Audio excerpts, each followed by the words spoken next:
Okay guys, सो हम लोग ने लास्ट टाइम स्टार्ट किया था बेसिक कॉन्सेप्ट्स। स्टार्ट मतलब रिज्यूम किया था बेसिक कॉन्सेप्ट्स, और बेसिक कॉन्सेप्ट्स में हम लोग ने almost you we have done everything from basic concept का चैप्टर। Now only one small point is left in basic concepts, and that is 115 BAC। Now मैं थोड़ा सा आज डिस्कशन करूंगा 115 BAC पे, but before we start I had given certain homework questions. पर उसके भी पहले will let's take a quick recap and then we'll start with the homework questions.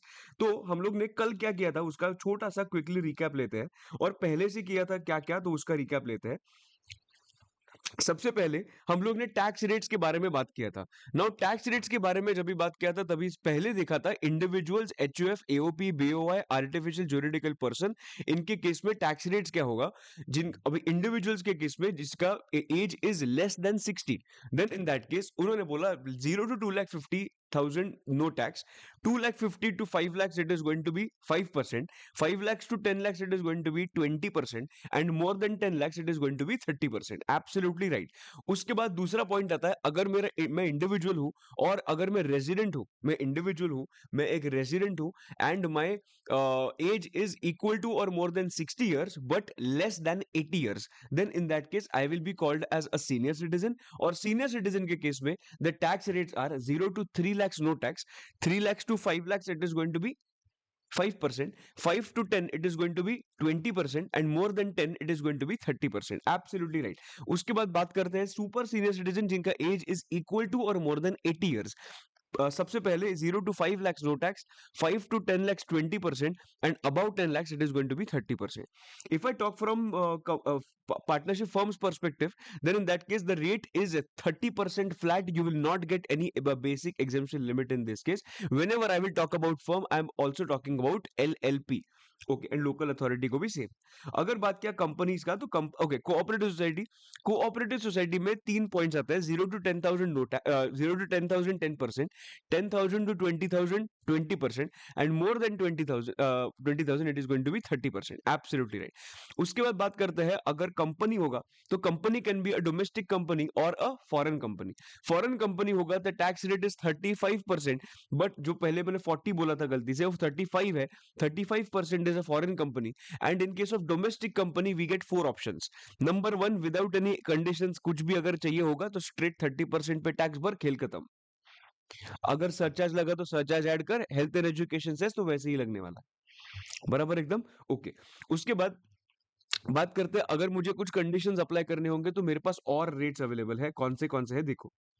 सबसे पहला, अगर मेरा फाइनेंशियल ईयर 22-23 में my turnover is up to 400 crores, then in that case in the current financial year I can pay tax only at the rate of 25%। एकदम easy, perfect. इसमें कुछ भी point नहीं है। एग्जाम्पशंस मिल जाएंगे, डिडक्शंस मिल जाएंगे, plus compulsory surcharge भी इधर एप्लीकेबल नहीं है। ठीक है, लगा तो सरचार्ज लगेगा। ठीक। उसके बाद कुछ दो स्पेशल पॉइंट्स आते हैं, दैट इज 22% एंड 15%। ये और दो कंसेशनल रेट्स मुझे मिल गए, बट सिर्फ ये 22 एंड 15 नहीं है। 22 के साथ साथ 10% of compulsory surcharge plus 4% of health and education cess. बराबर, और उधर भी 15 प्लस 10 प्लस 4 है। दोनों केसेस में मुझे डिडक्शंस एंड एग्जाम्पशंस नहीं मिलेंगे। 22% के केस में और कुछ भी कंडीशन नहीं है, एक तो डोमेस्टिक कंपनी होना चाहिए। डोमेस्टिक कंपनी होना चाहिए 22% में, तो डोमेस्टिक कंपनी होना चाहिए, एंड एग्जाम्पशन डिडक्शन नहीं मिलेंगे, तो 22 प्लस 10 प्लस 4 के हिसाब से टैक्स पे कर सकता है। बट अगर मैंने बात किया 15% का, 15% के केस में क्या है कि you should be a domestic company. बाद में you should be in manufacturing, you should set up a business after 1/10/2019, and you should start the manufacturing before 31st of March 2024। Okay, तो 15% के लिए एलिजिबल हो जाएगा, और एक चीज, तुझे एग्जाम्पशंस एंड डिडक्शंस नहीं मिलेंगे। I hope you are clear. समझा कि नहीं समझा? उसके बाद सरचार्ज देखा, surcharge is tax on tax. सबसे पहले टैक्स कंप्यूट होता है, उसके बाद इसके ऊपर सरचार्ज लगता है, वो ऐड होता है, और वो जो अमाउंट आएगा उसके ऊपर health and education cess applicable हो जाता है। परफेक्ट एकदम ओके। उसके बाद हम लोग ने बात किया था सरचार्ज इंडिविजुअल्स के केस में कितना होता है? 0 to 50 lakhs no surcharge, 50 lakhs to 1 crore अगर मेरा टर्नओवर होगा, then in that case surcharge rate which will be applicable, that is going to be 10%. 1 crore to 2 crores, it is going to be 15%. 2 crore to 5 crore, it is going to be 25%. And more than 5 crores, it is going to be 37%. Understanding perfect एकदम okay. उसके बाद बात किया था कि company का भी surcharge होता है. कंपनी का सरचार्ज, कंपनी का ओके, फर्म का क्या सरचार्ज है? Up to 1 crore no surcharge, more than 1 crore it is going to be 12%. बराबर है. तो वो कंपनी हो, फर्म हो, एलएलपी हो, कोऑपरेटिव सोसाइटी हो, इसके बारे में हम लोग बात करें, पर सबसे पहला point is firm. Up to 1 crore no, more than 1 crore 12%. But अगर कंपनीज का बात किया तो डोमेस्टिक कंपनी के केस में up to 1 crore no, no surcharge. अगर 1 करोड़ होगा तो, अगर 1 करोड़ होगा तो, अगर 1 करोड़ होगा ना, तो भी नो सरचार्ज. 1 करोड़ के ऊपर सरचार्ज लगता है. ठीक है. So more than 1 crore but less than 10 crores it is 7%. And more than 10 crores it is going to be 12%. Foreign company का दो पांच, 2 और 5. कोऑपरेटिव सोसाइटी का क्या है? 7 and 12, same as domestic company. Perfect. इसके बाद हम लोग ने कल देखा था मार्जिनल रिलीफ. अगर तेरा इनकम सरचार्ज से थोड़ा ऊपर जाता है, सरचार्ज के थ्रेशोल्ड से थोड़ा ऊपर जाता है, जिसकी वजह से तेरा सरचार्ज रेट चेंज होता है और मे भी अप्लाई होता है 0 to 10%. ये भी हो सकता है 50 lakhs के केस में. और 1 crore के केस में क्या होता है? 1 crore के केस में पहले वो 10% लगता था, अभी 15 लग रहा है. तो जो 5% एक्स्ट्रा लग रहा है ना, तो वो मेरा आउटफ्लो होगा. यस. तो वो 5% का आउटफ्लो और मेरा जो इनकम मिल रहा है, अगर ये मैंने कंपेयर किया, और प्लस ऑफ कोर्स टैक्स भी आएगा उसमें आउटफ्लो में, तो ये सब कंपेयर करके मुझे जैसे मिल जाता है कि outflow is more than inflow, then in that case जितना डिफरेंशियल अमाउंट है उतना मुझे मार्जिनल रिलीफ मिल जाएगा दोस्त. Okay, no worries. ये हो गया. ओके, उसके बाद देखा था रिबेट अंडर सेक्शन 87A. अगर मैं नॉर्मल स्कीम का बात करता हूँ, मैं एक इंडिविजुअल हूँ, मैं एक रेजिडेंट हूँ, और मेरा income is not exceeding 5 lakhs total income, then in that case I will be able to get the rebate under section 87A. And what will be the amount of rebate? जितना amount tax आया, और 12,500 whichever is lower. Correct? No issues. Okay.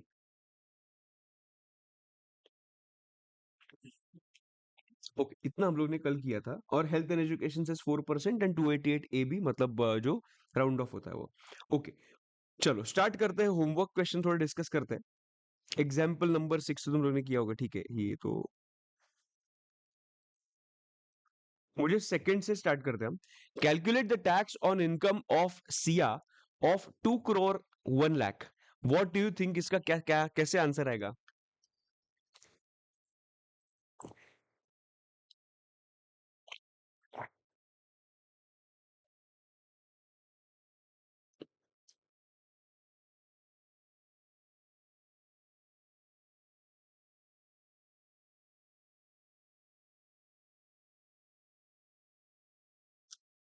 आया इसका answer Siya वाले का.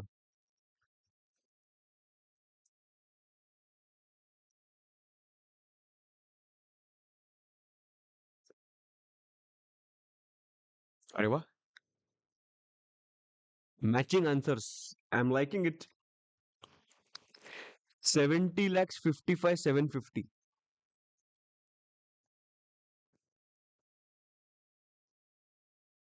70 lakhs 55 750.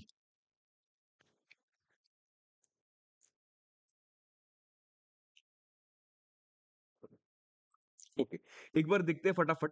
अगर tax निकालने का बात किया तो मैं सीधा मैं टैक्स अमाउंट पे जा रहा हूँ. अभी मैं कैलकुलेशन नहीं करूंगा, बिकॉज मुझे मालूम है तुम लोगों को भी वो आता है और आना चाहिए. ठीक है ना? तो 2 crore 1 lakh का अगर मैंने टैक्स कंप्यूट किया, तो सबसे पहले मेरा एज 56 है, तो 0 to 2 lakh 50 नथिंग. बाद में आता है 12,500.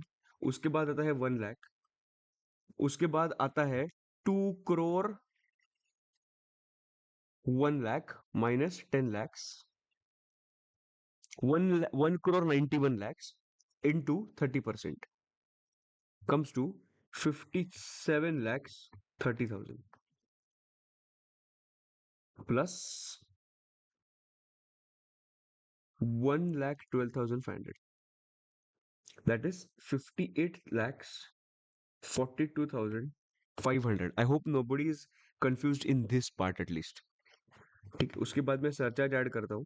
Surcharge will be what, 25% in this on this, बराबर है। सो 25% will be 14,60,625। ओके, नाउ मेरा इनफ्लो आउटफ्लो मुझे निकालना है। Inflow and outflow. What is my inflow? My inflow is 1 lakh, right? Threshold के ऊपर 1 लाख है, बराबर। एंड आउटफ्लो के केस में एक आउटफ्लो तो मुझे मालूम है, and that is tax, that is 30%। तो मैं इधर लिख देता हूँ। हम लोग नीचे सेकंड लिखते थे, तो मैं भी इधर सेकंड लिखता हूँ। अभी हम लोगों को निकालना है कि 1 लाख की वजह से मेरा आउटफ्लो कितना हुआ है। नाउ कहने से दो 2 करोड़ तक तो मेरा टैक्स था ही वैसे, 2 करोड़ तक तो मेरा सरचार्ज था ही वैसे। तो 2 करोड़ तक मेरा कितना सरचार्ज था? कहने से 15%। सो एक काम करते हैं, 2 करोड़ तक का सरचार्ज तो वैसे भी भरना है मुझे, तो उतना पहले निकालते हैं, because we know the entire surcharge. 2 crore का सरचार्ज निकालने के बाद मुझे समझ में आ जाएगा इसमें से 2 करोड़ का कितना है। सो मैं माइनस करूंगा 2 करोड़ का, and I will get that 1 lakh का सरचार्ज, राइट? ये 60 है। सो 2 करोड़ का क्या आता है सरचार्ज और टैक्स लाइबिलिटी देखते हैं। अभी वन टैक्स निकालने के बाद क्या, तो 1,12,500 plus 1 crore 90 lakhs into 30% is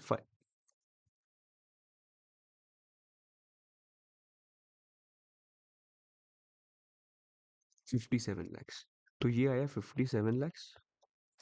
ये मैं ऐड करूंगा, 58,12,500, बराबर। 58,12,500। अभी इस पे कितना, 15% surcharge,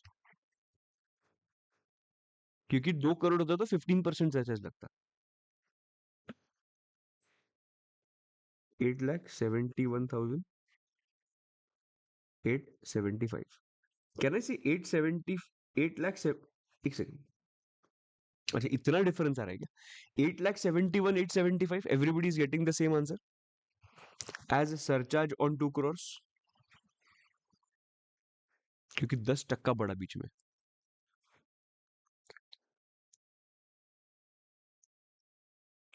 871, 871, 875, everybody got the same answer till here?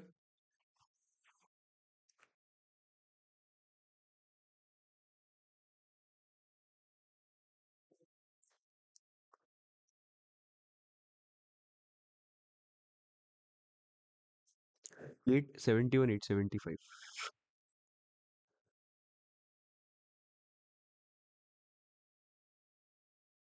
ठीक है, ये तो मेरा आउटफ्लो सॉरी सॉरी, एक second. 871, 875 is that surcharge on 2 crore. So total surcharge कितना है? Total surcharge is 1460,625। This is on one. This is point. This is on 0.21 crore. अभी minus surcharge on 2 crores, and that is 18,71,875. So मेरा answer आता है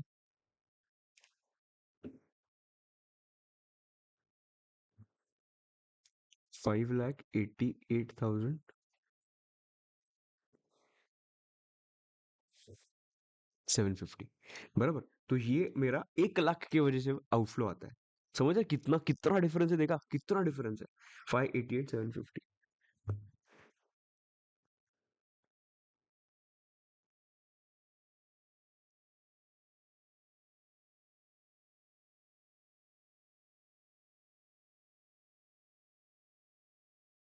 6,18,000,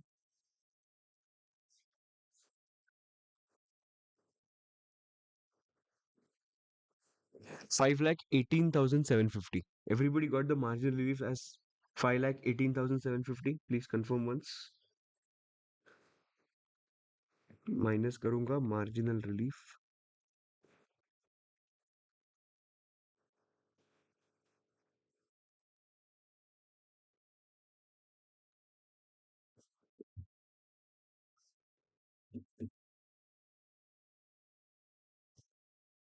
1460,625 minus 518,750 is 941,875.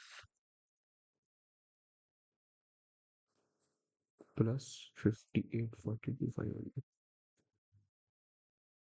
67,84,000 plus health and education cess.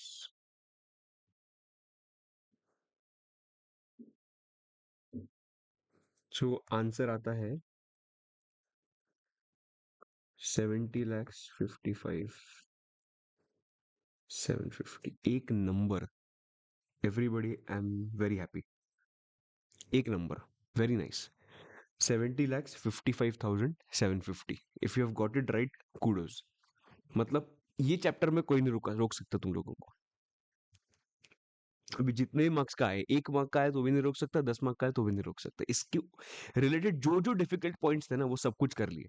And तुम लोगों को मजेदार बात बताओ क्या, यूजुअली द पेपर में जो आता है वो 50 lakhs का आता है, which is the easiest. But हम लोग ने सबसे डिफिकल्ट पार्ट भी कर लिया है, तो इसकी वजह से ना, वो कौन से भी लेवल का पेपर सेट करे, we are ready for that. And वही वैसे ही रहना चाहिए हमेशा। ठीक है। तो आई होप तुम लोगों का कॉन्फिडेंस थोड़ा बूस्ट हुआ होगा इसमें। ये मेरा टैक्स हो गया सिया का, 2 करोड़ 1 लाख का। अभी सेम लॉजिक यूज करके हम लोगों को विनीत प्राइवेट लिमिटेड का टैक्स निकालना है, जो डोमेस्टिक कंपनी है, एंड 10 करोड़ 1 लाख उसका टैक्स है। सो कहने से उसका टैक्स लाइबिलिटी तो सीधा आ जाएगा 10 करोड़ 1 लाख। कैसे लिखते रहे? 10 करोड़, सॉरी, इधर निकलना है 0.30। डोमेस्टिक कंपनी है ना, so it will B 3 crore 30,000। 3 crore 30,000, correct. इस पे आएगा सरचार्ज। मैं मुझे बताओ सरचार्ज आए कितना आएगा? सरचार्ज कितना आएगा? कंपनी है, 10 करोड़ के ऊपर है, डोमेस्टिक कंपनी है। कहने से सरचार्ज विल बी 12%। कहने से surcharge will be 12%, 1 2। Yes. So इस पे 0.12 कंप्यूट करके I will get the figure as 36,03,600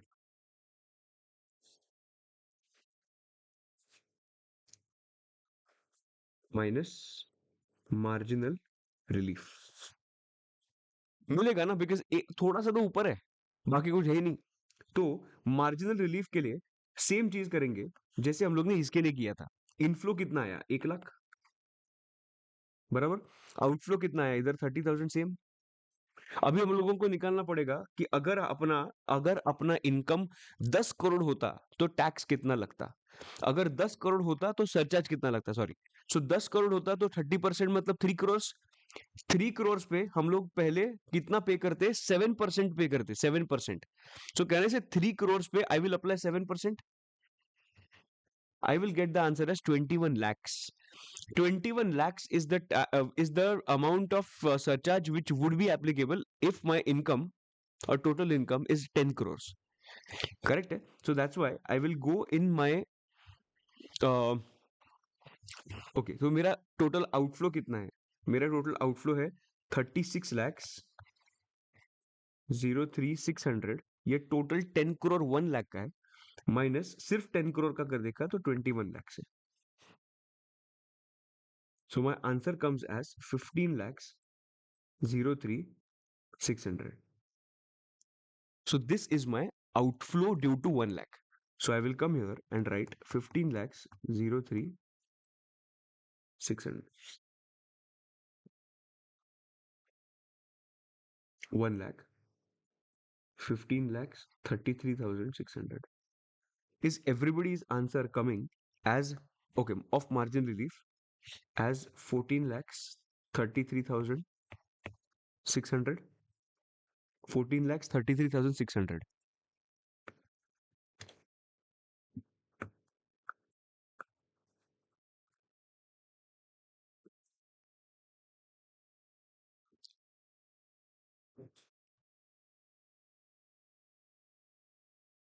Just tell me if I missed anything. Huh?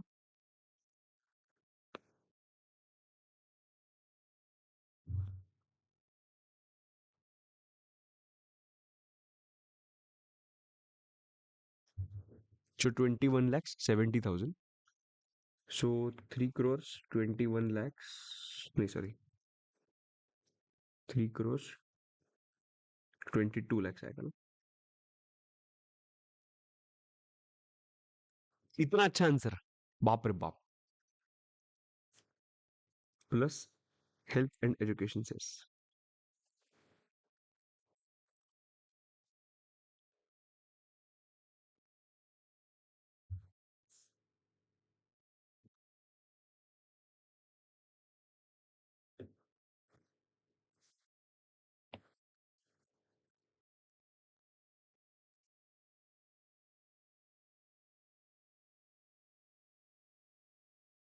ये अपना आंसर है, 33488 624।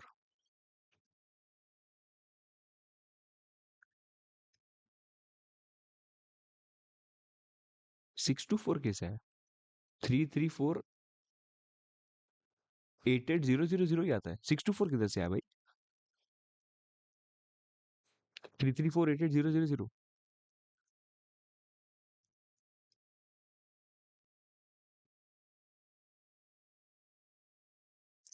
इजी है।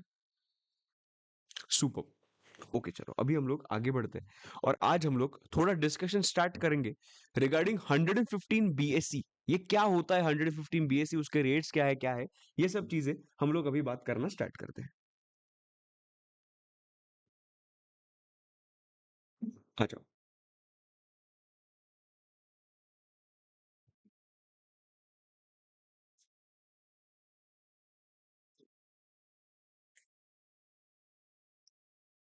ओके, ऊपर हेडिंग लिखना ना, 115 बीएससी करके, सेक्शन नंबर 115 बीएससी करके।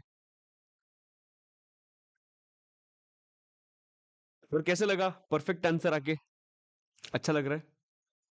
और अगर तुम लोगों का करेक्ट आंसर आया होगा ना, I am not responsible for that, you are only responsible for that. Why? Because you have practised a lot ना। हम लोग ने बहुत प्रैक्टिस किया सेम चीज करके। एक अलग अलग टाइप्स के जब भी सब सम्स करते हैं ना, तभी we get a lot of comfort in everything. तो वो कंफर्ट लाने के लिए हम लोगों को मेहनत करना पड़ता है। बिकॉज कैसे होता है ना, थोड़ा सा और थोड़ा सुबह सुबह ज्ञान देता हूँ मैं, कि देयर आर 5 क्वेश्चंस, और ये हमेशा सबके लिए याद रखना, सबके लिए। Don't expect that in the first question only you will B right. In the first few questions you will be wrong, और तुम लोग गलत जाने वाले हो, एंड दैट इज फाइन। गलत जाओगे, that is fine, because we are learning right now. अगर हम लोगों के पास 5 क्वेश्चंस है ना दोस्तों, तो इनिशियली अगर हम लोग लोग क्या करते हैं ना, पहला गलत जाता है, कॉन्फिडेंस डाउन होता है। सेकंड भी गलत जाता है और कॉन्फिडेंस डाउन होता है, तो वो छोड़ देते हैं, इधर ही छोड़ देते हैं, बिकॉज नहीं आ रहा है। बट तुम लोगों को मालूम नहीं, मतलब तुझे मालूम है क्या, इधर तेरे पास 30% नॉलेज था, मतलब कॉन्फिडेंस था, यू कैन से। इधर तेरा 60% था। बट द पॉइंट इज कि थर्ड जब भी करता ना, तभी तुझे मे बी 90% आ सकता था, नॉलेज था तेरे पास। बट पॉइंट इज कि तेरे पास गलतियों का, तेरे पास एक्सपीरियंस भी है 2 बार गलती करने का। तो इसकी वजह से अगर तीसरे बार अगर तू करता ना, मे बी इसका करेक्ट आंसर आता, और मे बी थोड़ा सा गलत जाता, देन दैट इज और कॉन्फिडेंस बढ़ता। और 4 एंड 5, तो बेसिकली ये जो इधर पहुंचना पड़ेगा ना, अगर तुझे फिफ्थ पे पहुंचना है ना, देन इन दैट केस ये सब स्ट्रगल से तुझे जाना पड़ेगा, तो ही तू 5 तक पहुंच सकता है। तू एक झटके में 5 तक नहीं पहुंच सकता।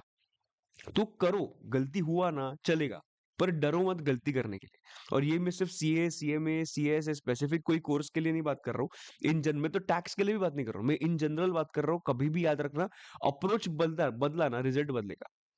बिकॉज अप्रोच पे ही पूरा गेम है। हम लोगों को लगता है अपने को नहीं आता है, अरे मुझे थोड़ी रैंक आएगा। Literally I have seen people, मतलब मैं तुम लोगों को एक चीज बताता हूँ। मैंने एक रेगुलर बैच लिया था मुंबई में। मुंबई में जो रेगुलर बैच लिया था, I tell you the story of that. एक स्टूडेंट था, उसने मुझे आके बोला, सर मतलब टैक्स जो है ना, वो मुझे सर समझ ही नहीं रहा है। और वो कभी हुआ था मालूम है? डे 3 पे। सर टैक्स मुझे समझ ही नहीं रहा है कुछ भी। और मैंने बोला कि चलो ठीक है, एक काम करते हैं, मुझे कॉन्सेप्ट नहीं समझ रहा है, ये लिखने नहीं आ रहा है। उसने बोला कि सर लिखने के लिए थोड़ा इशू हो रहा है। मैंने बोला ठीक है, कुछ कर सकते हैं हम इसका। तो मैंने उसको गाइड किया कि ऐसे कर वैसे कर। मैंने उसको बोला, देख अगर तुझे इसमें कंफर्ट चाहिए होगा ना, तो मैं जितना बोलूंगा उतना करना पड़ेगा, रेडी है तो बोल दे। और मैं जो बोलूंगा ईजी नहीं होगा करने के लिए। तो उसने बोला हाँ बोलो ना सर भैया, अब हम कर लेंगे करके। तो मैंने बोला ठीक है। तो मैंने उसको बोला कि देख, तुझे मैं जितने क्वेश्चन सॉल्व करने के लिए बोलूंगा उतने क्वेश्चन सॉल्व करके कल लेके आने का है। अभी उसके क्वेश्चंस में तुम लोगों को मुझे दूंगा, सिर्फ आंसर नहीं दूंगा। मैं उसको क्वेश्चंस दिए, सिर्फ 10 क्वेश्चंस दिए। 10 क्वेश्चन के बाद ही वाज लाइक कि हाँ ठीक है से भैया, कॉन्फिडेंस आ गया, एकदम मस्त था, कॉन्फिडेंस आ गया। कॉन्फिडेंस आने के बाद हुआ क्या कि उसके बाद ना मैं एवरी चैप्टर का उसको ऐसे देता था क्वेश्चन सॉल्व करने के लिए, and he used to solve all the questions and come to me. Literally मैं तुम लोगों को बताऊं, ये उसका जो अब मेरा अप्रोच था उसके अगेंस्ट और उसके टूवर्ड्स कि उससे प्रैक्टिस करवा के लेना है। बिकॉज जैसे प्रैक्टिस, बिकॉज देखो ना, तुम लोग जैसे सॉल्व कर पाओगे ना, if you are able to solve, then you feel like अरे वाह, टैक्स क्या मस्त सब्जेक्ट है।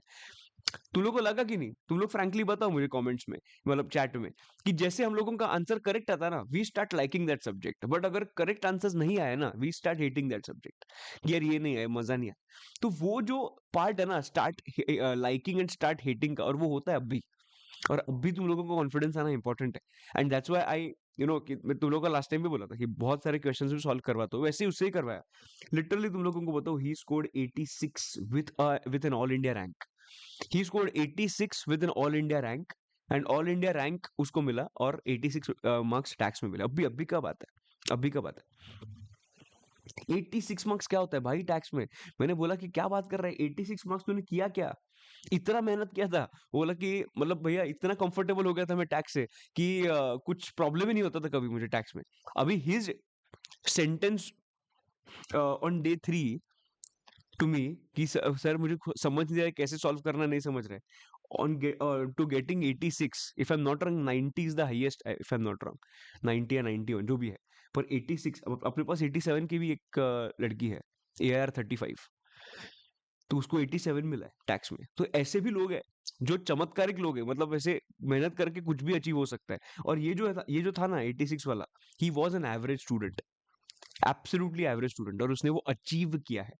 वैसा होता ना, इनबॉर्न टैलेंट होता है, ऐसा कुछ नहीं था उसमें, उसने बहुत मेहनत किया था। So I really want you also to take utmost मेहनत, सो दैट तुम लोगों को फल मिल जाएगा। और ना कैसा है ना कि ये मेहनत ना आज से स्टार्ट करो, आज से।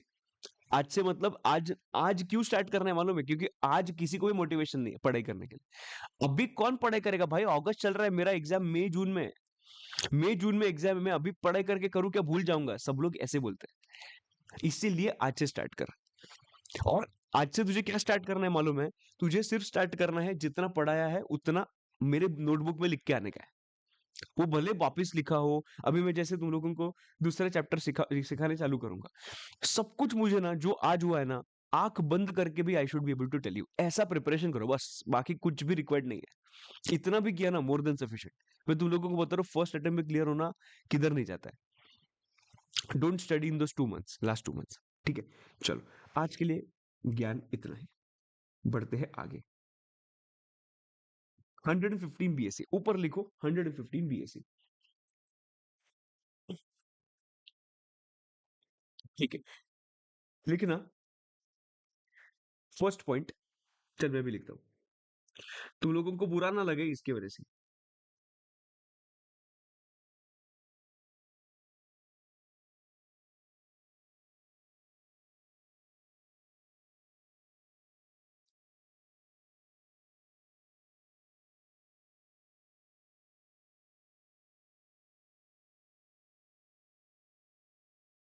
Section 115 BSc.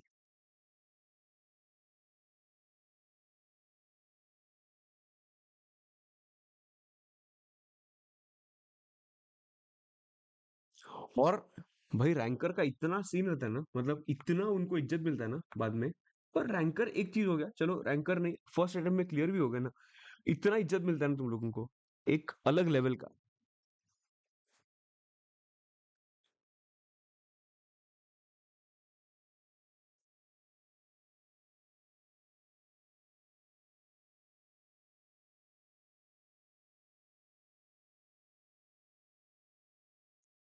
ये जो है ना, ये रिसेंटली इंट्रोड्यूस सेक्शन है।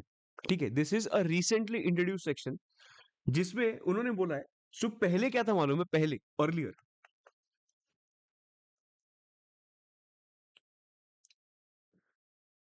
This was an optional scheme. This was an optional scheme. ठीक है, Now it is a default tax regime. Now देखो, there are two स्कीम्स.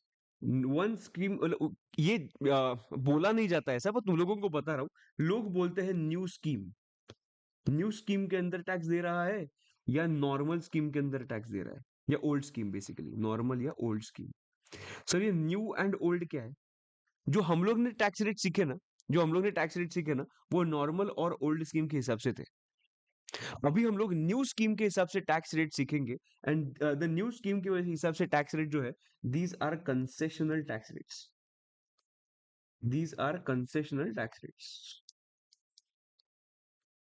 मतलब तूने देखा तो tax rates are better than normal scheme.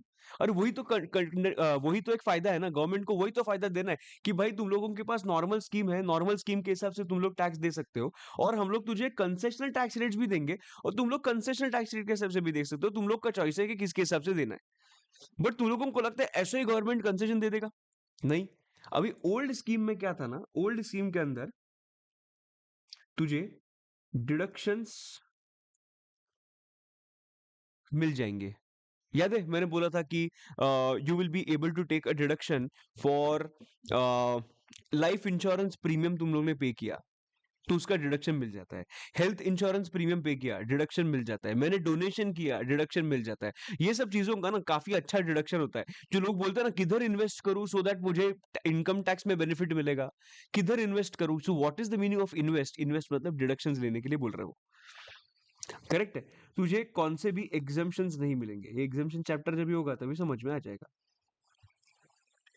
और मतलब पहले की स्कीम में मिलते थे, डिडक्शन भी मिलते थे और एग्जाम्पशंस भी मिलते थे. बट कंसेशनल टैक्स रेट्स में उन्होंने बोला टैक्स रेट तो कंसेशनल होगा, बट तुझे डिडक्शंस एक भी नहीं मिलेंगे.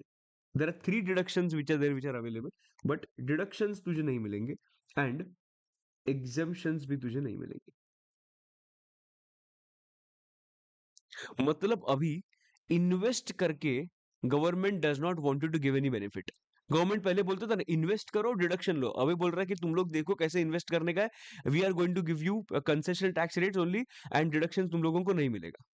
अभी तुम लोग देखो तुम लोगों को इन्वेस्ट करना है कि नहीं. मेरे हिसाब से इन्वेस्टमेंट का factor should be there, because investment अगर अगर तेरा एक मोटिवेशन रहेगा ना कि मुझे टैक्स डिडक्शन मिलेगा, सो दैट पीपल इन्वेस्ट. इससे क्या होगा ना, मैं तुम लोगों को लॉजिक के साथ बताता हूँ कि क्या होगा इससे.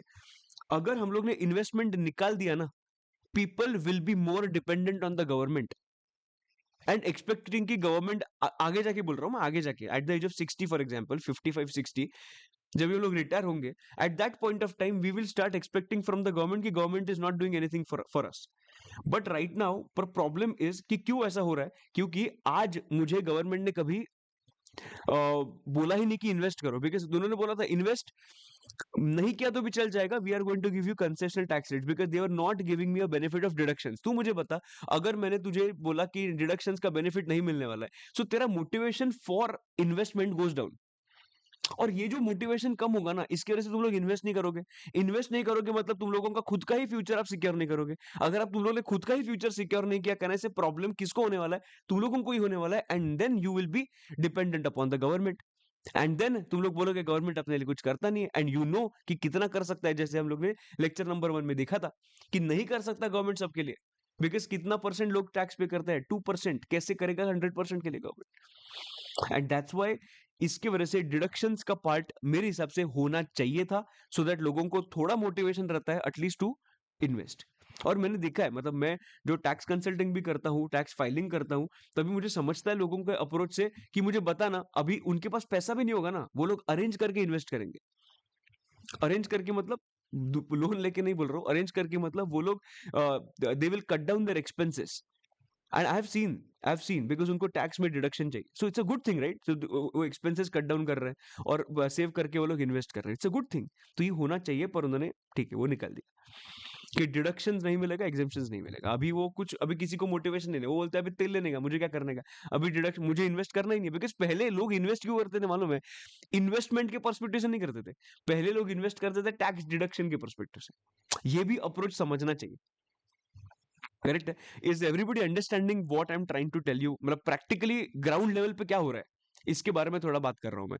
ठीक है, मतलब गवर्नमेंट इज सेइंग कि हम लोग ने कंसेशन दिया, ठीक है, आज का कंसेशन दिया, बहुत I appreciate that, but future ना थोड़ा सा खतरे में आता है अगर ये नहीं दिया तो। Everybody agrees to this point? ये सब कैसा ना, ये सब एनालिसिस है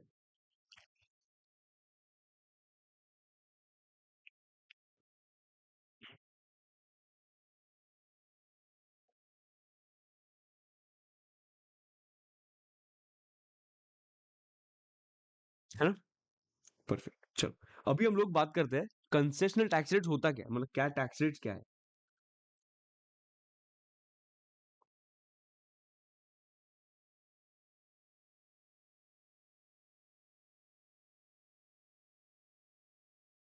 देखो, इफ योर टोटल इनकम, मैं दो कॉलम्स बनाता हूँ, total income and tax rate, ठीक है, कुछ भी लिखो मत, कुछ भी लिखो मत, जस्ट मुझे देखने में, जस्ट सामने देखना, मैं तुम लोगों को टाइम दूंगा लिखने के लिए। ठीक है, total income 0 to 3 lakhs, there is no tax. ठीक है, no tax. 3 lakhs to 7 lakhs, उसके बाद 7 lakhs, ये अभी चेंज हुआ, 7 lakhs to 10 lakhs,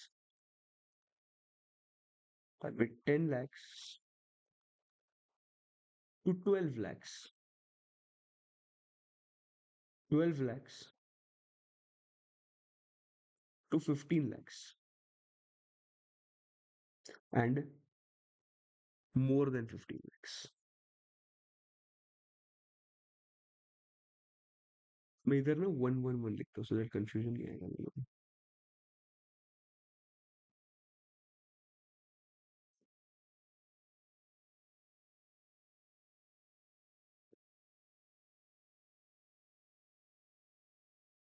ठीक है, इधर हम लोगों ने ये लिख दिया। तो उसके बाद टैक्स रेट्स में सबसे पहला आता है 5%, बाद में आता है 10%, बाद में आता है 15%, बाद में आता है 20%, एंड बाद में आता है 30%। तो मैं ऐसे याद रखता हूँ, मैं ऐसे बनाता हूँ। अभी देखो, मैं तुम लोगों को एक चीज बताता हूँ,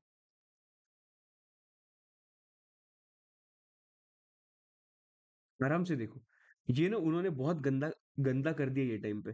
पहले कैसे था मालूम है? देखना अभी कैसे स्लैब रेट देखो कैसे, 0 to 0 to 3 lakhs, मतलब ये पहले 3 लाख आ गया, उसके 3 लाख to 7 lakhs, अभी डिस्टेंस कितना आया, 4 लाख का आ गया।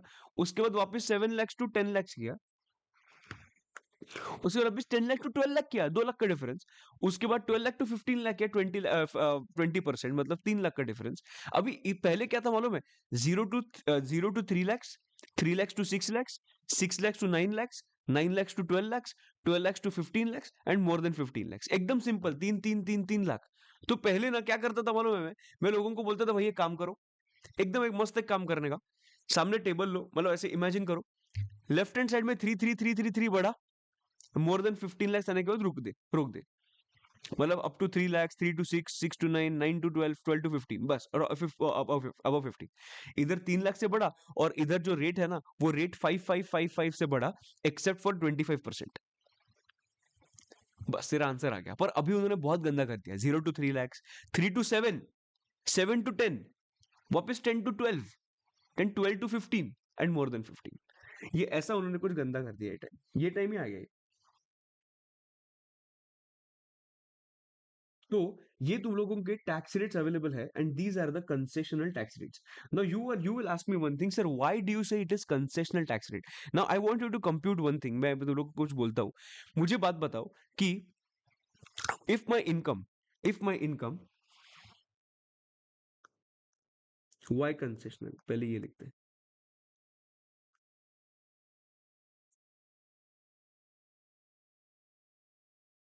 Calculate tax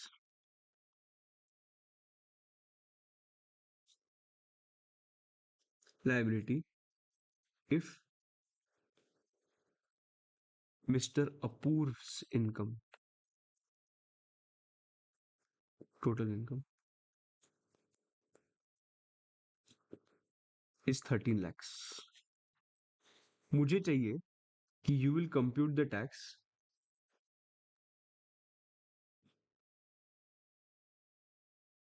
as per normal scheme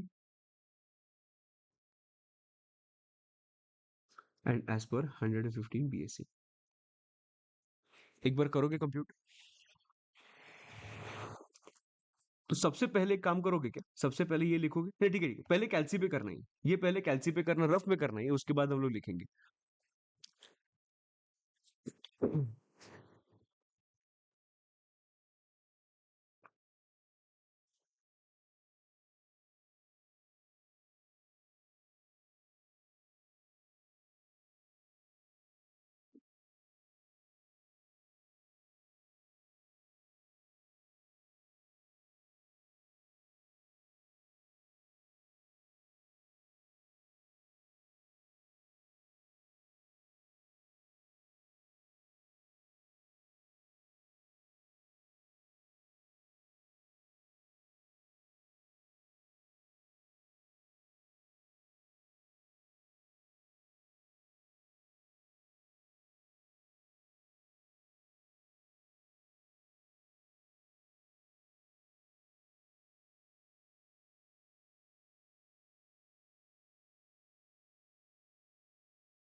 normal में 2,06,10,600 including HEC, right? Including HEC, right?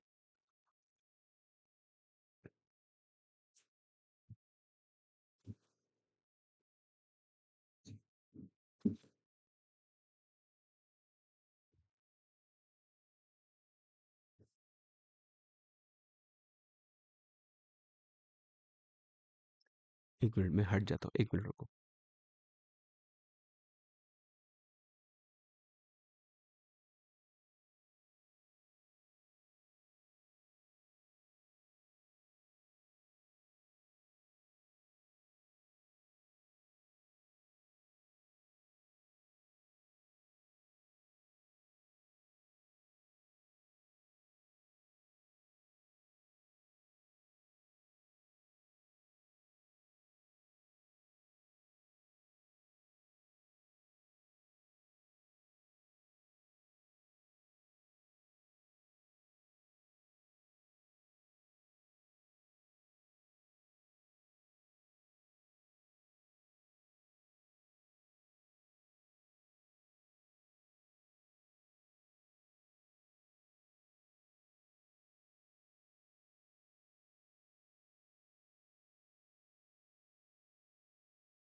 You got the answer as 2,10,600. और जो वो कैसे आया होगा, 1,12,500 is up to 10 lakhs. 3 lakhs पे 30%, मतलब अगर मैंने कंप्यूट किया तो it will be 30% on 3 lakhs comes to 90,000, and 1,12,500 plus 90,000 comes to 2,02,500 और इसके ऊपर मैं ऐड करता हूँ health and education cess, I will get the answer as 2,10,600। अभी हम लोगों को 115 BAC के हिसाब से निकालना है, 13 लाख से, right? So 0 to 3 lakhs there is no tax, 3 lakhs to 7 lakhs it is going to be 5%, 5%। so कितने अंदर है, कितने लाख से अंदर 3 to 7 में? 4 lakhs एवरीबॉडी। 3 to 7 में कितने लाख से? 4 lakhs। सो कहना है 4 lakhs पे 0.05, सो 20,000, बराबर। ये थोड़ा अलग होगा, दैट्स फाइन, बट हो जाएगा आदत इसका। उसके बाद 7 लाख से लेके 10 lakhs, कितने लाख से इसमें? 3 lakhs। इस पे कितना परसेंट लगेगा? 10%, देखना, 10% लगेगा। नाउ इस पे आओ और 10%, 3 lakhs पे 10% मतलब 30,000। नाउ 10 लाख से लेके 12 लाख तक है, राइट? सो 10 to 12 लाख, कितने लाख से अंदर? 2 lakhs। 2 lakhs पे कितना परसेंट? 15%। सो 2 लाख पे 15 कम्स टू अगेन 30,000, बराबर। बाद में आता है 12 lakhs to 15, बट इधर 15 नहीं है, 13 तक ही आएगा। इस पे आएगा 20%। सो 1 लाख पे 20% कम्स टू 20,000। ये टोटल करो एक बार, 20 + 30 50, 50 + 30 80, 80 + 20 1 लाख। अंडरस्टैंडिंग पक्का? So this is 1 lakh plus health and education cess, अगर मैंने ऐड किया इट विल कम टू 1,04,000।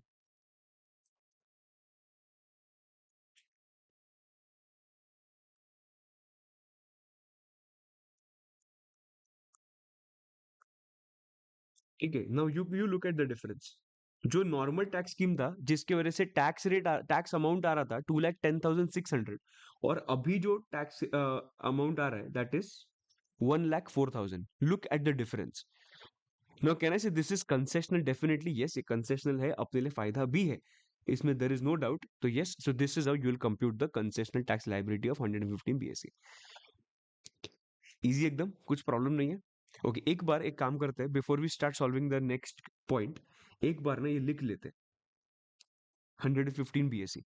ठीक है, earlier this was optional scheme, now it is default scheme. और इधर ना ऐसे लिखना, ऐसे ब्रैकेट करना, new scheme and old scheme. Okay, और एक चीज इसमें लिखना, जो थर्ड पॉइंट लिखोगे, this is applicable to individuals only, this is applicable to individuals only. किधर गया रे?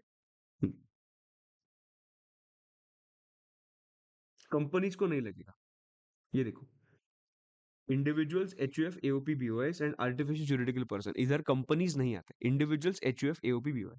सो इधर लिखना, थर्ड पॉइंट जो होगा उसमें लिखना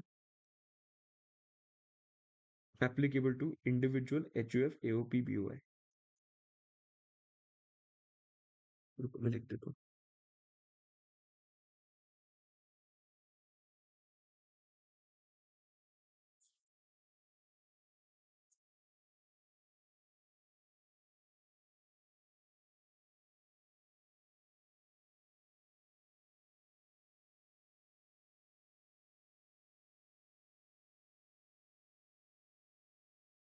ठीक है, एक बार स्टार्ट करना लिखना है।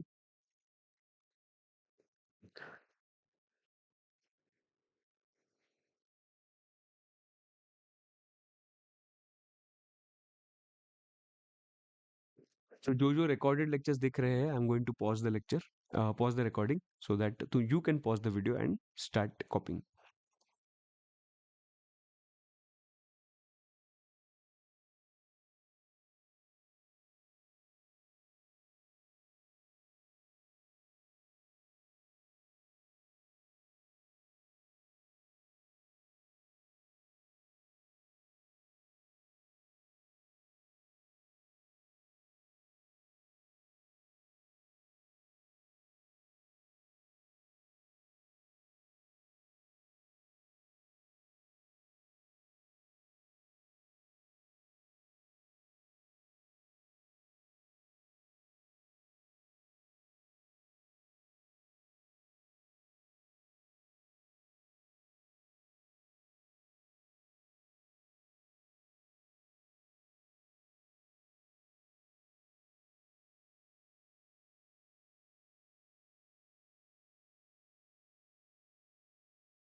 डन हुआ.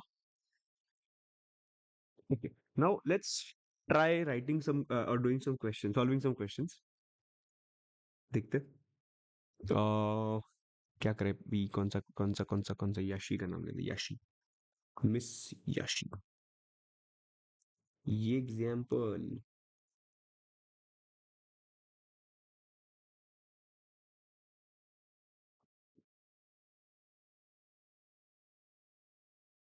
Miss Yashi earns a total income of rupees 17 lakhs.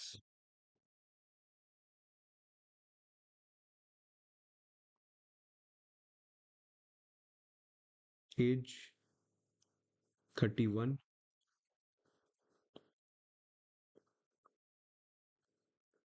Resident.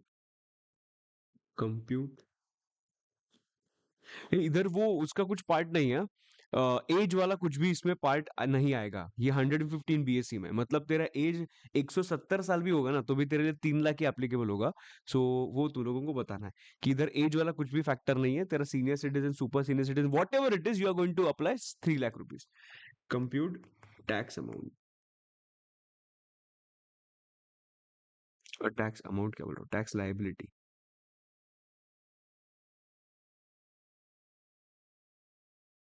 एक बार करोगे.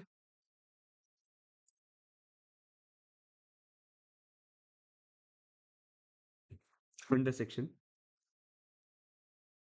ओके अंडर सेक्शन वो लोग नहीं लिखते कभी. वो लिखते हैं as per default tax regime. As per default.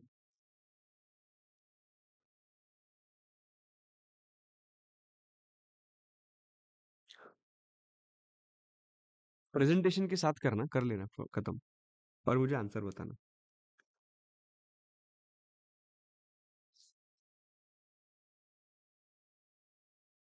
ये करना तब तक मैं आगे का पॉइंट लिखना.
डिफॉल्ट टैक्स रिजीम मतलब 115 बीएससी.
देखो अभी 115 बीएससी का सर इधर क्या क्या लिखा है दिखा जरा। Provides for concessional tax rates to individuals and AOP BOI. Under this regime, certain exemptions and deductions are not available.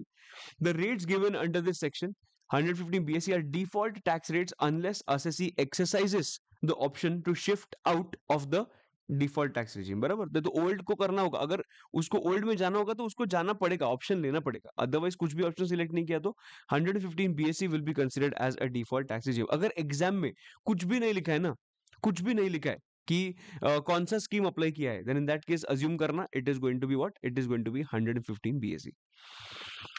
ठीक है, अंडरस्टूड। ओके, सो ये एप्लीकेबल किसको होता है, रेजिडेंट नॉन रेजिडेंट दोनों के लिए एप्लीकेबल हो जाएगा।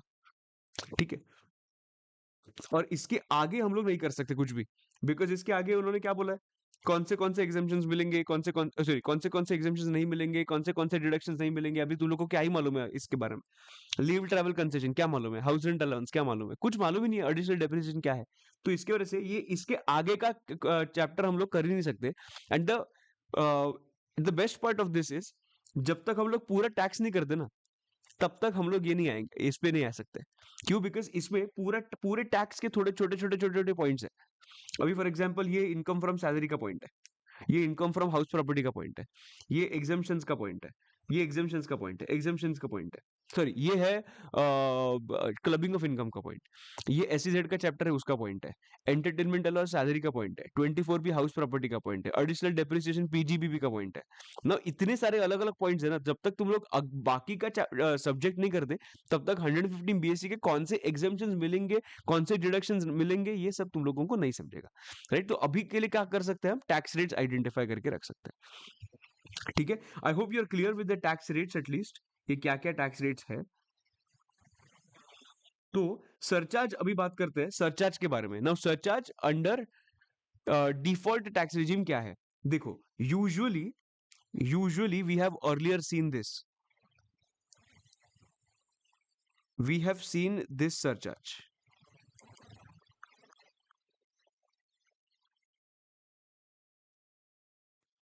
हम लोग ये सरचार्ज चार्ट देखा है, क्या है, 0 to 50 lakhs no tax, 50 lakhs to 1 crore 10%, 1 to 2 2 to 5 25 and above 5 37। But under default tax regime under section 115 BAC, ध्यान दो, we do not have surcharge of 37%। मतलब ये जो सरचार्ज है ना 37%, ये एप्लीकेबल ही नहीं है, ये एप्लीकेबल ही नहीं है। मतलब सिर्फ 25% का सरचार्ज एप्लीकेबल है, 37 है ही नहीं। मैक्सिमम सरचार्ज है 25%। सो कहने से सरचार्ज रेट का table will look like this, 0 to 50 lakhs अगर टोटल इनकम होगा तो surcharge percentage will be 0, 50 to 1 crore 10%, 1 to 2 15%, about 2 crore 25%, about 2 crore is 25%।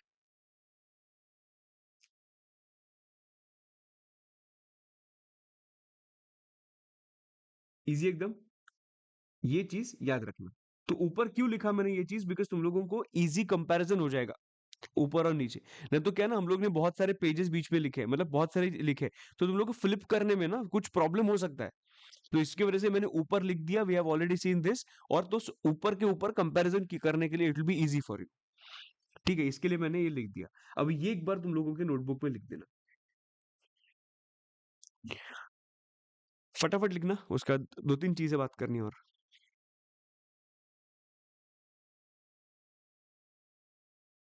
Done done done.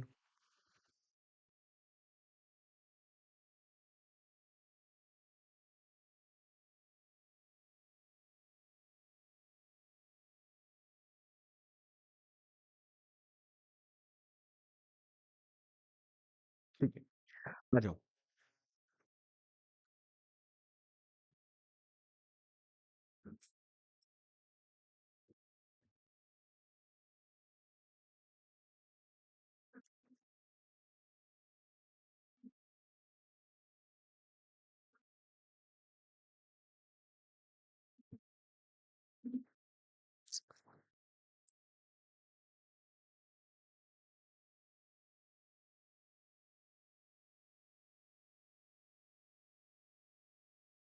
हुआ सबका, चलो।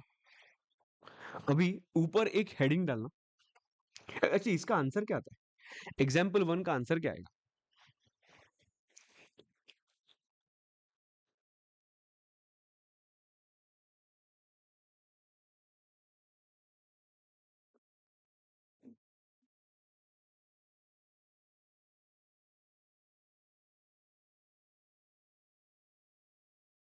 2,08,000.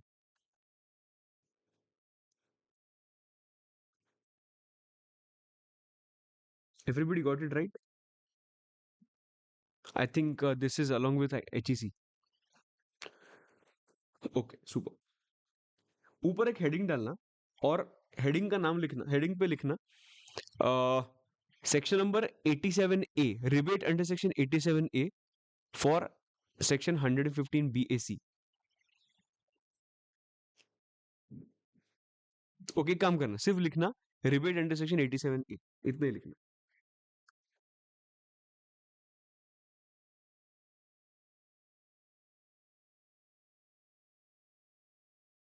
अभी ट्राई करना, अभी ट्राई करना एक चीज, अपने बुक का, अपने बुक का हम लोग को कितने कॉलम्स बनाने मालूम है? हम्म,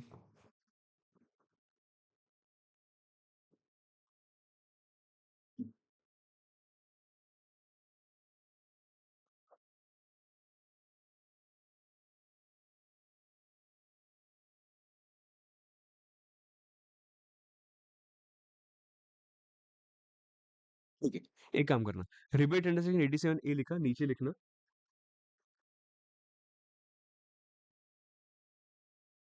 फॉर सेक्शन 115 BAC. ठीक है, सबसे पहले लिखना कंडीशंस.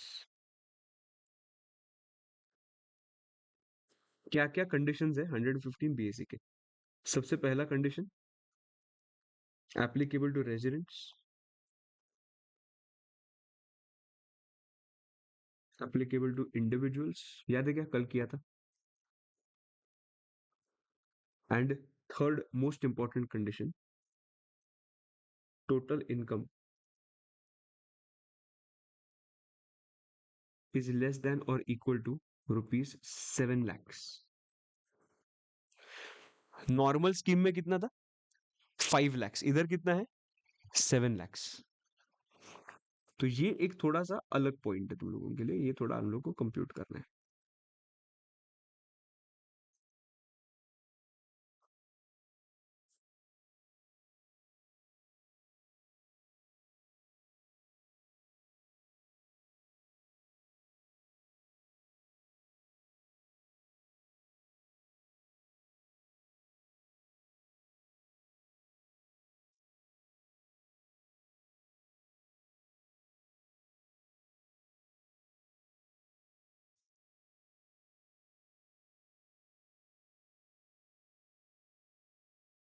हम लोग अभी कंप्यूट करते हैं फॉर 115 BSc कैसे क्या रिबेट आता है वो, ठीक है?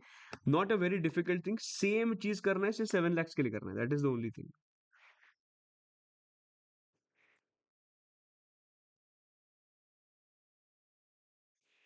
चलो करते. टोटल इनकम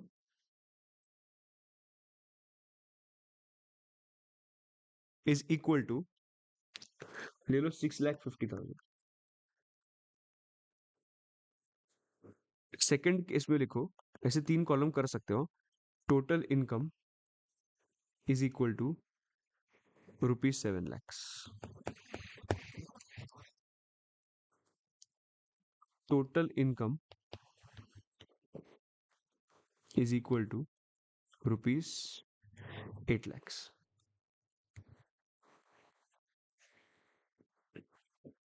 ठीक है, okay. So 6.5, 7 and 8.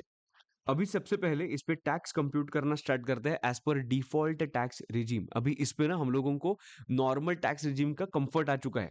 Now default tax regime हम लोगों को लगेगा, ऐसे लगना चालू हो जाएगा, बट दैट्स फाइन, जो नया है इसके वजह से हम लोगों को ऐसा लग रहा है. टेंशन नहीं लेने का, उसका भी प्रैक्टिस हो गया, उसका भी परफेक्ट हो जाएगा. So total income 6,50,000. टैक्स कैसे आता है? 0 to 3 lakhs, it is no tax. 3 lakhs to 7 lakhs, sorry 3 lakhs to 7 नहीं 6.5 correct 6.5 it is going to be 5% right so कितना आएगा ये सो 3.5 पे 5% 17,500 सो टोटल टैक्स कितना आया 17,500 माइनस क्या करूंगा मैं rebate under section 87A rebate under section 87A ठीक है इसमें कितना है टैक्स अमाउंट इज 17,500 और ₹25,000 whichever is lower so it comes to 17,500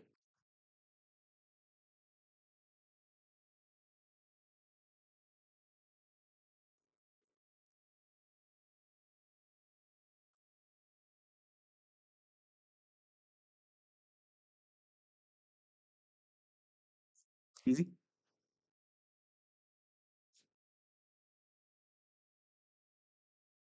अभी इसमें एचईसी आएगा क्या जरूरत ही नहीं बिकॉज टैक्स ही जीरो है राइट तो ये कंप्लीट हुआ उसके बाद let's go ahead with the next part that is 7 lakhs अभी 7 lakhs के तुझे मालूम है क्या है उन्होंने क्या बोला है 25,000 राइट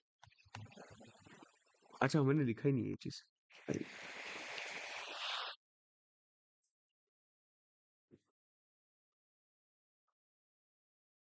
रिबेट अलाउेबल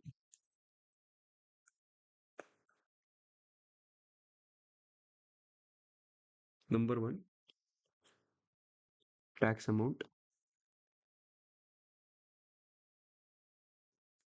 और maximum rebate that is 25,000 this is the total rebate which is available for me उधर कितना है 12,500 था अब इधर कितना है 25,000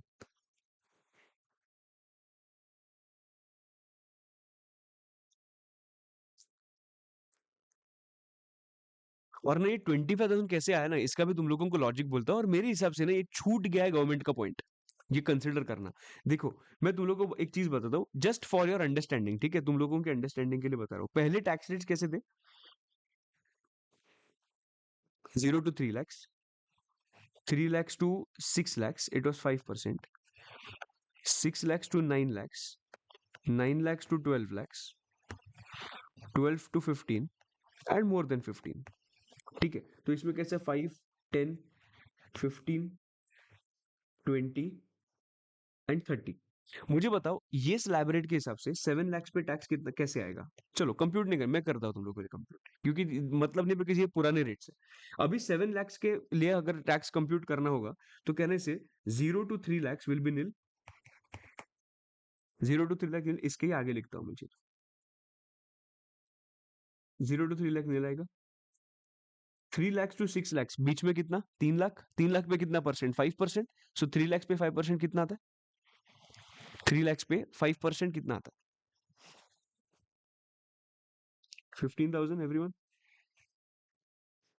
15,000 सो इधर आएगा 15,000 उसके बाद 6 lakhs to 1 lakh sorry 6 lakhs to 7 lakhs इसके बीच में कितना आता है 1 lakh 6 lakhs to 9 lakhs का लिमिट है बट मेरा तो इनकम 7 lakhs है ना तो मेरा अगर इनकम 7 lakhs है तो टैक्स में 6 to 7 करूंगा so that is 1 lakh 1 lakh पे कितना परसेंट आता है 10% आता है 10% comes to 10,000 so earlier scheme के हिसाब से इसका टैक्स लायबिलिटी कितना आ रहा था 25,000 आ रहा था एंड दैट्स व्हाई इन्होंने इधर 25,000 लिखा था बट प्रॉब्लम इधर ऐसा है कि अगर हम लोग ने करंट सिचुएशन के हिसाब से टैक्स कंप्यूट किया 7 lakhs unfortunately it will not come as 25,000 compute कर दे मैं तुम लोग को बोलता हूँ ये 25 किधर से आया ये 25 इधर से आया है पुराने टैक्स रेट्स के हिसाब से बट उन्होंने अभी जो टैक्स रेट्स अभी टैक्स स्लैब्स तो चेंज किए बट रिबेट का 25,000 चेंज नहीं किया तो करंट स्लैब के हिसाब से अमाउंट आना चाहिए था ना 25,000 चेंज होना चाहिए था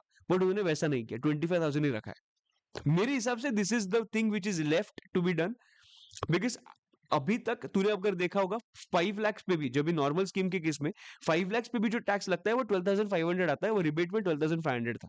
इधर भी ओल्ड स्लैब्स के हिसाब से जो भी रेट आता है, अमाउंट आता है, दैट इज 25,000, इधर 25,000 दिख रहा है, पर वो ओल्ड स्लैब के हिसाब से है। ओल्ड मतलब अभी जो अमेंडेड हुआ उसके हिसाब से नहीं है। अमेंडेड जो आया, एक बार तुम हम लोग ही कंप्यूट करते हैं और देखते हैं टैक्स कितना आता है। चलो, 0 to 3 lakhs, नो टैक्स। कहने से इधर 3 lakhs to सीधा 7 lakhs आएगा। कितना कितना बचा? 4 lakhs। 4 lakhs पे कितना परसेंट? 4 lakhs पे कितना परसेंट? 5% एवरीवन। कहने से answer should be 20,000।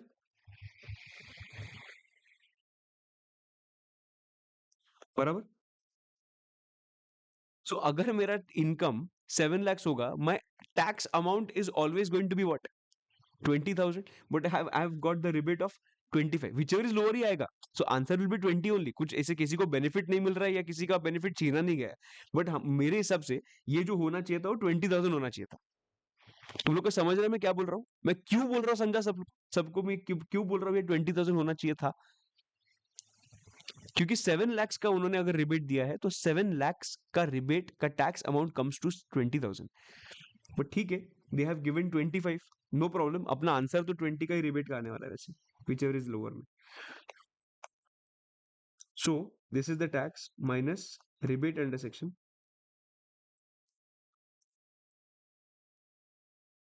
87A। And 87A का रिबेट आएगा कितना? ₹20,000। और मैं तो भी फाइनेंस एक्ट में वापस रीचेक करूंगा ये बात। तो भी मैं फाइनेंस एक्ट में वापस रीचेक करूंगा। एंड मुझे एक बार रिमाइंड करना कल कंफर्म करने के लिए। बट मैंने जितना देखा था उसमें चेंज नहीं हुआ था। बट एक बार तो भी एक सेफ साइड के लिए एक बार देख के रखता हूँ चेंज किया कि नहीं। बट अभी के लिए जितना अंडरस्टैंडिंग है उतना नहीं किया, बिकॉज फाइनेंस बिल में तो नहीं किया था चेंज। ठीक है, विच एवर इज लोअर। और ना ये टाइम का अटेम्प्ट ना इतना एक्सेप्शनल अटेम्प्ट है ना, मतलब मई जून का जो अटेम्प्ट है और ऑनवर्ड्स, इतने सारे अलग अलग चेंजेस किए ना उन्होंने। मतलब फाइनेंस बिल में थोड़े चेंजेस उन्होंने दिखाए नहीं थे, मेमोरेंडम में लिखे नहीं थे, उसके बाद फाइनेंस एक्ट में अचानक वो चेंजेस कर दिए, ऐसे बहुत हुआ है।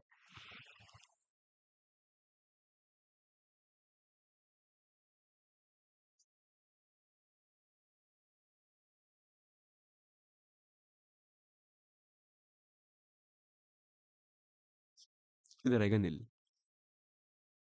इजी है। ओके। अभी एक बार टोटल इनकम 8 lakhs होगा तो क्या होगा इसका कंप्यूट करते। 0 to 3 lakhs nil. 3 lakhs to 7 lakhs, it is going to be 20,000। And 7 lakhs to 8 lakhs कितना 10% आता है? 10,000। Can you tell me, will I get any rebate in this? Will I get any rebate in this? Nothing, right? So total 30,000 tax आएगा plus health and education cess at the rate of 4%। 1,200 इधर।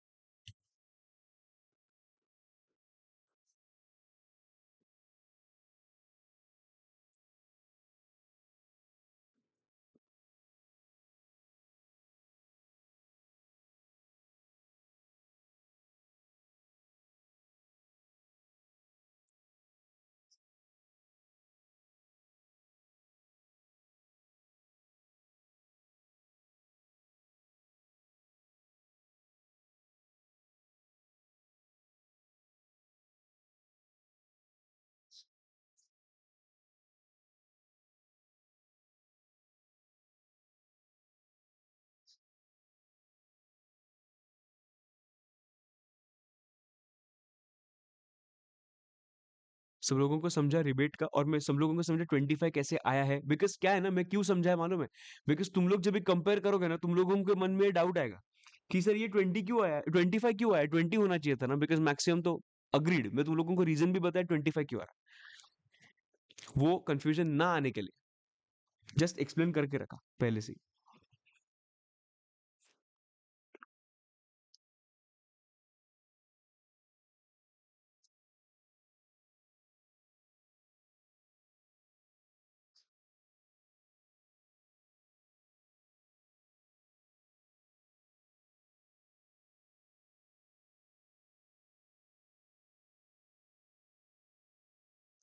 Yes अपूर्व, ये extra 25 रखा, उसका एक ही 5,000 का अपने को यही बेनिफिट हो रहा है कि अगर स्पेशल इनकम रहेगा तो 5,000 एक्स्ट्रा मिल जाएगा वैसा है।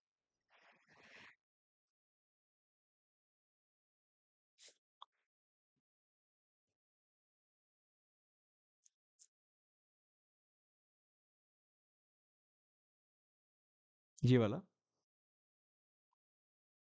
नीचे चाहिए तो लिखो Y25,000, ऐसे लिखो ना Y25,000, ये होने के बाद, और बाद में लिखना ओनली फॉर अंडरस्टैंडिंग, बाजू में ऐसे लिखना ओनली फॉर अंडरस्टैंडिंग, Y25,000, नीचे लिखना ओल्ड टैक्स रेट्स। और ना कुछ याद रखने का जरूरत नहीं है कुछ भी।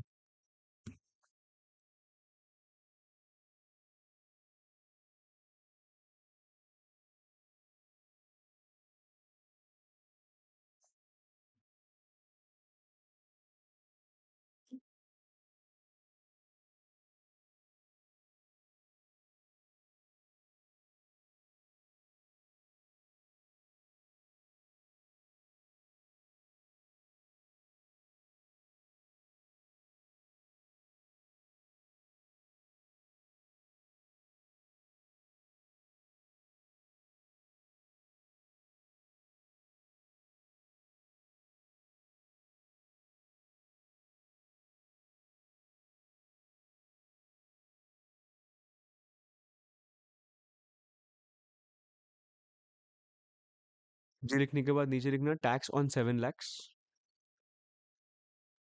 will look like this computation।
हुआ क्या?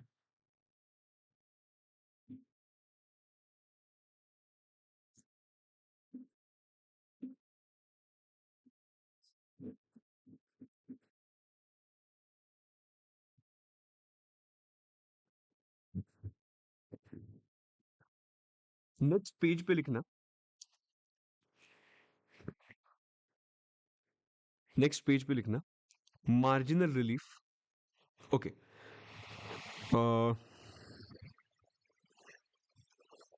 हाँ ठीक है, लिखना marginal relief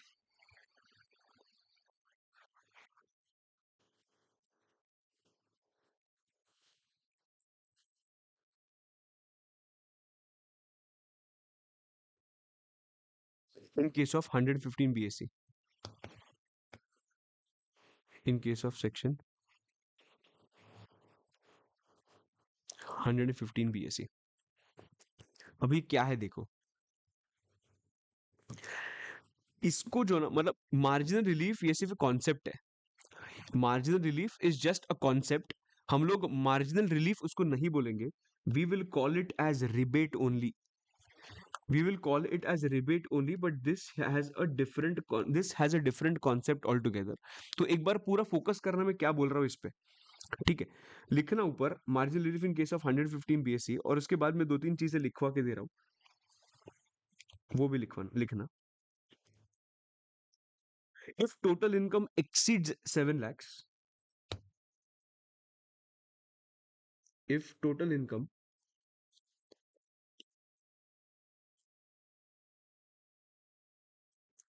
exceeds rupees 7 lakhs marginally, अलग कलर पेन में लिखना, मार्जिनली। थोड़ा। Then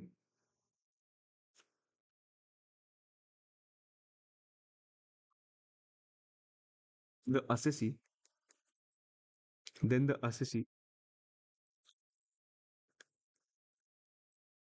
is eligible for rebate under section, okay under section छोड़ो, रिबेट ब्रैकेट में लिखना, just like marginal relief.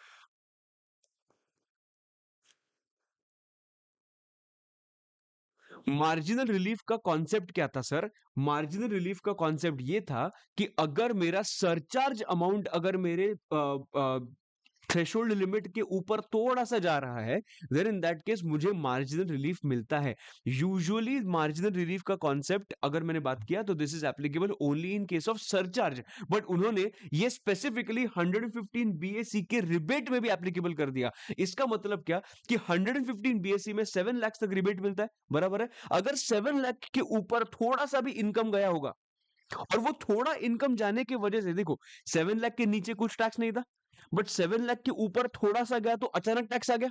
Yes, तो जो इनफ्लो हुआ जो आउटफ्लो हुआ उसके हिसाब से हम लोगों को इसमें क्या करना है, टैक्स रिलीफ मिल जाएगा। तो इसका बात समझो कि 7 लाख तक टैक्स नहीं था, 7 लाख के ऊपर जितना मेरा इनकम गया होगा, तो पहले देखो कि मेरा आउटवर्ड टैक्स कितना, मतलब मेरा आउटफ्लो कितना हो रहा है। मेरा जितना आउटफ्लो हो रहा है, अगर वो आउटफ्लो मेरे इनफ्लो से ज्यादा है, देन उतना मुझे क्या मिल जाएगा, रिबेट मिल जाएगा दोस्तों। राइट, तो हम लोग 2-3 एग्जांपल्स करेंगे तो हम लोग को समझ में आ जाएगा।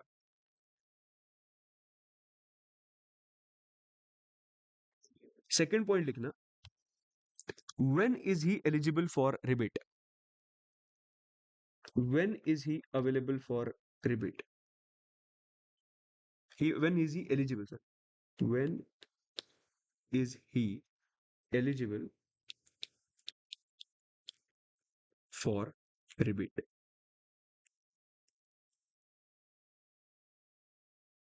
क्या होगा इसका answer? When the total income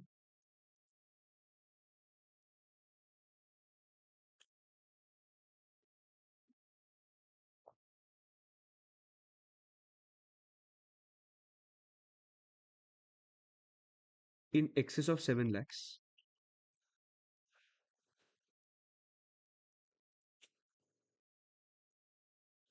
तभी होगा जब भी इनकम कम बढ़ रहा है और टैक्स लायबिलिटी ज्यादा है, right? So total income in excess of 7 lakhs is less, is less than tax liability. Is everybody agreeing to this point?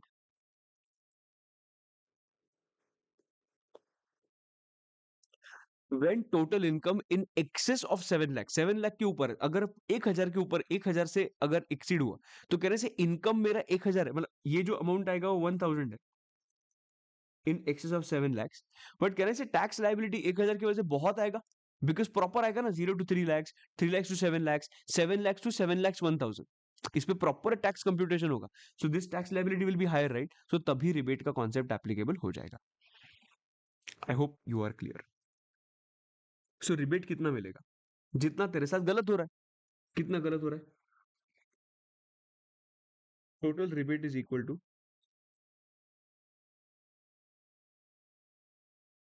Tax amount, basically this is your outflow, minus income in excess of rupees 7 lakhs, basically this is your inflow, so outflow minus inflow।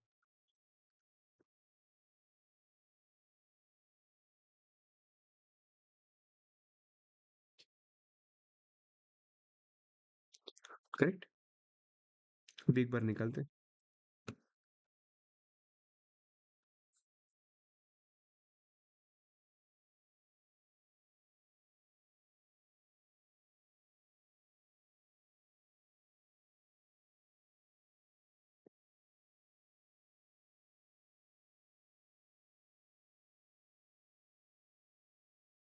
Total income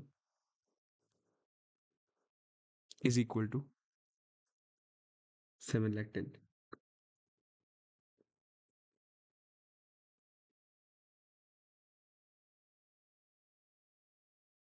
default tax regime में ही ये मिलता है। Normal scheme में नहीं मिलता है। Normal scheme में सर 5 लाख के ऊपर गए तो कुछ नहीं मिलता है। 5 लाख के ऊपर मेरा अगर 1,000 भी गया होगा ना, कुछ नहीं मिलता है। वो है ना, 1 रुपए की कीमत, तुम क्या जानो रमेश बाबू। और वो ऐसा है, वो 5 लाख के लिए, 5 लाख के लिए है, पर ये 7 लाख के लिए नहीं है, बिकॉज 7 लाख के ऊपर थोड़ा भी गया तो हम लोगों को रिबेट मिल जाएगा। 5 लाख के लिए ऐसा नहीं है। Basically they are clearly discouraging old scheme now. They are clearly discouraging old scheme now, because there is no benefit which is given to old scheme. सिर्फ न्यू स्कीम में दिया है, मतलब बेसिकली 115 बीएससी में दिया है। Total income 7,10,000। एक बार compute करते हैं tax liability. 0 to 3 lakhs, it is going to be nil. 3 lakhs to 7 lakhs, it is going to be 20,000, है ना। 4 lakhs पे 5%, बराबर ना। ठीक है। बाद में आता है 7 लाख से लेके 7,10,000। 10,000 के ऊपर 10%, मतलब 1,000।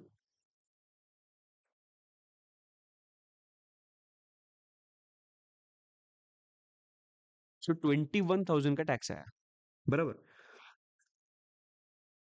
21,000 का टैक्स आया, एवरीबडी करेक्ट।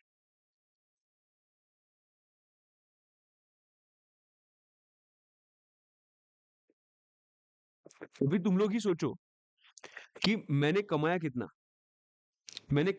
एक्स्ट्रा। 10,000 एक्स्ट्रा कमाया। मेरा आउटफ्लो कितना हुआ, अरे पूरा का पूरा आउटफ्लो ही है ये।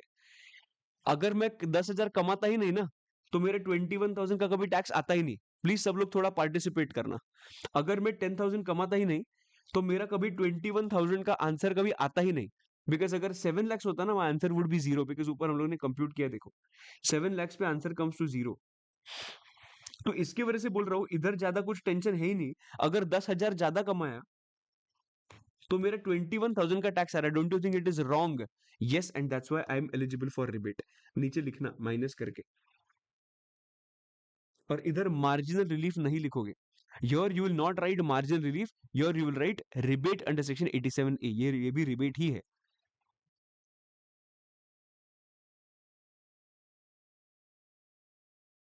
और ये कैसे आएगा? आउटफ्लो कितना हुआ तेरा? 21,000 माइनस इनफ्लो कितना हुआ था? 10,000, बराबर। टोटल आया कितना? 11,000।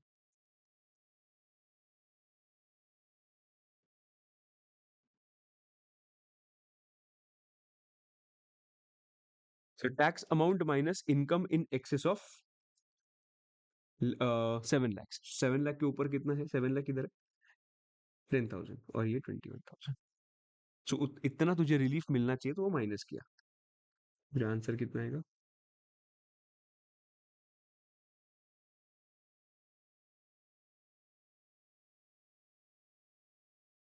10,000 plus health and education cess,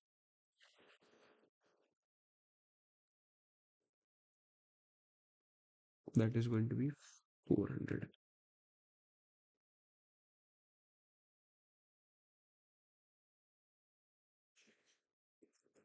easy.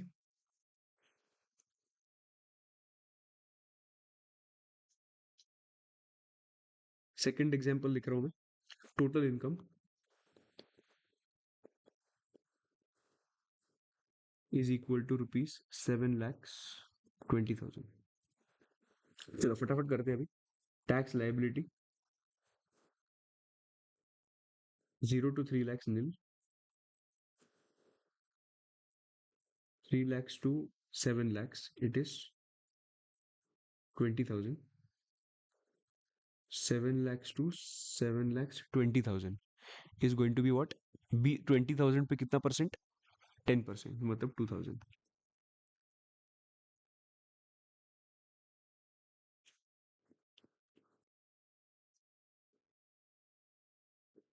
अभी मेरा इनकम बढ़ रहा है 20 से, एंड मेरा आउटफ्लो बढ़ रहा है 22 से, एंड दैट्स वाई इधर भी मुझे मिल जाएगा रिबेट। सो माइनस करना, रिबेट अंडर सेक्शन 87A कितना आएगा? Outflow minus inflow.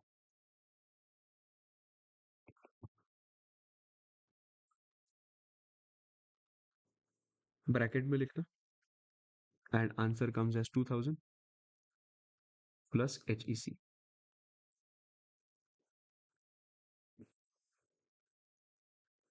It will be 80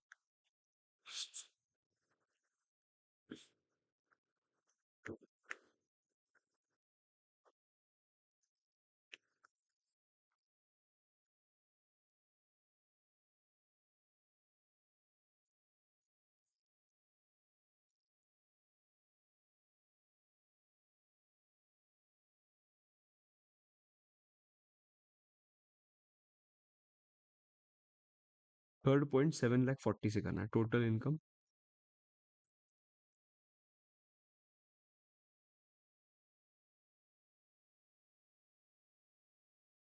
का टैक्स लाइबिलिटी कितना आएगा? 0 to 3 lakhs nil, 3 lakhs to 7 lakhs 20,000 and 7 lakhs to 7.4 lakhs। मतलब 40,000 के ऊपर it is going to be 4%। 800 आएगा क्या? हाँ सॉरी 800 आएगा, सॉरी नहीं 800 थोड़ी आएगा, 2000 के ऊपर 4% इज 80 ना। ओ अच्छा जी, इधर 20,000, ओके ओके।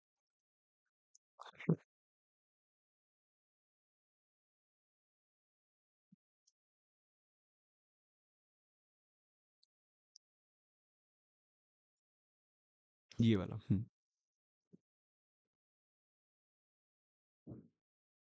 ठीक है। तो 7 लाख टू 7 लाख 40,000, 40,000 पे 10% इज 4,000।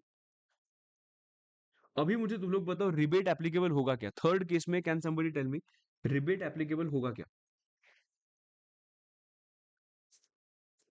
मेरा इनफ्लो है 40,000 का एक्स्ट्रा एंड मैंने कमाया है, सॉरी टैक्स भरना पड़ेगा 24,000 का। कमाया 40, टैक्स देना पड़ेगा 24 का। Will government listen to you कि मुझे रिबेट चाहिए? अरे वो बोलेगा भाई तू 40 कमा रहा है, 40 कमा रहा है, 24 पे टैक्स दे रहा है तू, 24 का। तो कहने से इट इज फाइन बिकॉज तू ज्यादा कमा रहा है, तो तुझे रिबेट घंटा नहीं मिलने वाला है कुछ। सो माइनस करो rebate under section 87A nil। Why? Because my inflow is more than outflow। Inflow is 40,000, ये लिखना, is more than 24,000।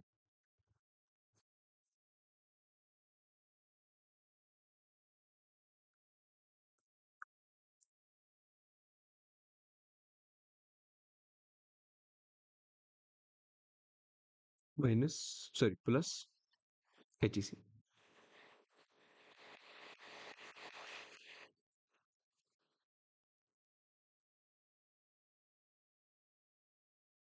ये कितना आएगा? 96, 960।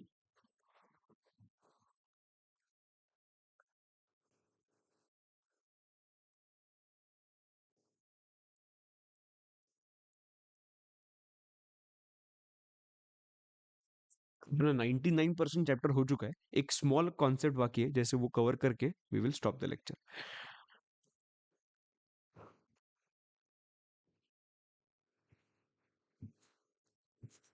इजी लग रहा है एवरीबॉडी?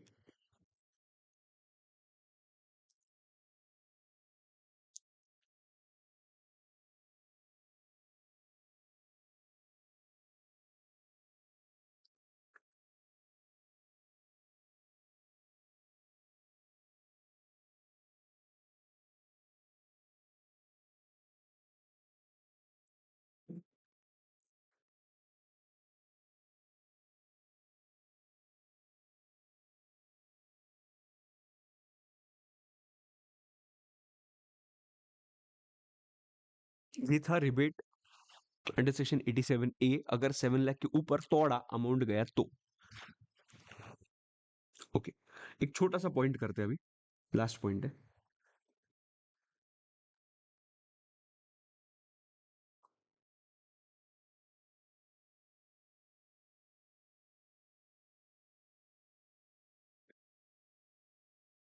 एक छोटा सा लास्ट टाइम एक अमेंडमेंट आया था कोऑपरेटिव सोसाइटी का। ना कोऑपरेटिव सोसाइटी का टैक्स लाइबिलिटी क्या आता है? कोऑपरेटिव सोसाइटी का टैक्स लाइबिलिटी आता है। Thank you very much Zeeshan, thank you. अभी थोड़ा सा प्रमोशन करता हूँ मैं कि जिशान ने बोला एक कमेंट कमेंट लिखा है, sir you are the best faculty in India, thank you. अरे तो रिकॉर्डेड लोगों को समझेगा नहीं ना, तो इसकी वजह से thank you. Amendment for cooperative societies. अभी कोऑपरेटिव सोसाइटी का जो, अगर तुम लोग ने टैक्स रेट देखा तो 0 to 10,000 नो टैक्स। मैं हमेशा नो टैक्स बोलता हूँ। 0 to 10,000 10%, 10,000 to 20,000 it is going to be 20%, and more than 20,000 it is going to be 30%। बराबर, एकदम परफेक्ट। अभी इनके सरचार्ज का बात करते हैं। अभी हम लोग ने बात किया था डोमेस्टिक कंपनी का जो सरचार्ज लगता है ना, डोमेस्टिक कंपनी को सेम सरचार्ज एप्लीकेबल होता है कोऑपरेटिव सोसाइटी को। बराबर, ओके, ठीक है। सो अभी देखो, मैं बोल रहा हूं कि नॉर्मली कोऑपरेटिव सोसाइटी को कौन सा सरचार्ज लगता है? ये ऐसा ऐसा क्यों हो रहा है, ऐसा ऐसा ऐसा ऐसा, रुको एक मिनट। हेजी,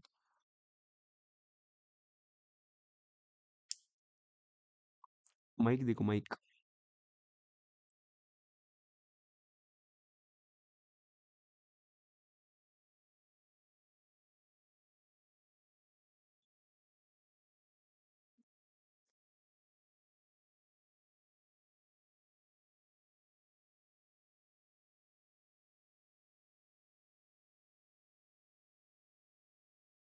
सर आपने 8 लाख वाले में रिबेट रिलीफ नहीं मिलेगा, क्यों मिलेगा?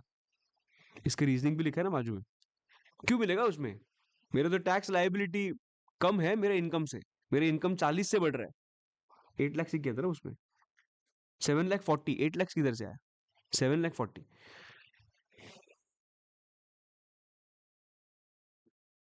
7 लाख 40 में भी नहीं मिलेगा, 8 लाख का तो बात ही नहीं है ना। देखो, 7 लाख 40 है ये। 7 लाख 40 में मेरा आउटफ्लो कितना है? 24। इनफ्लो कितना है? 40, एंड आउटफ्लो इज 24।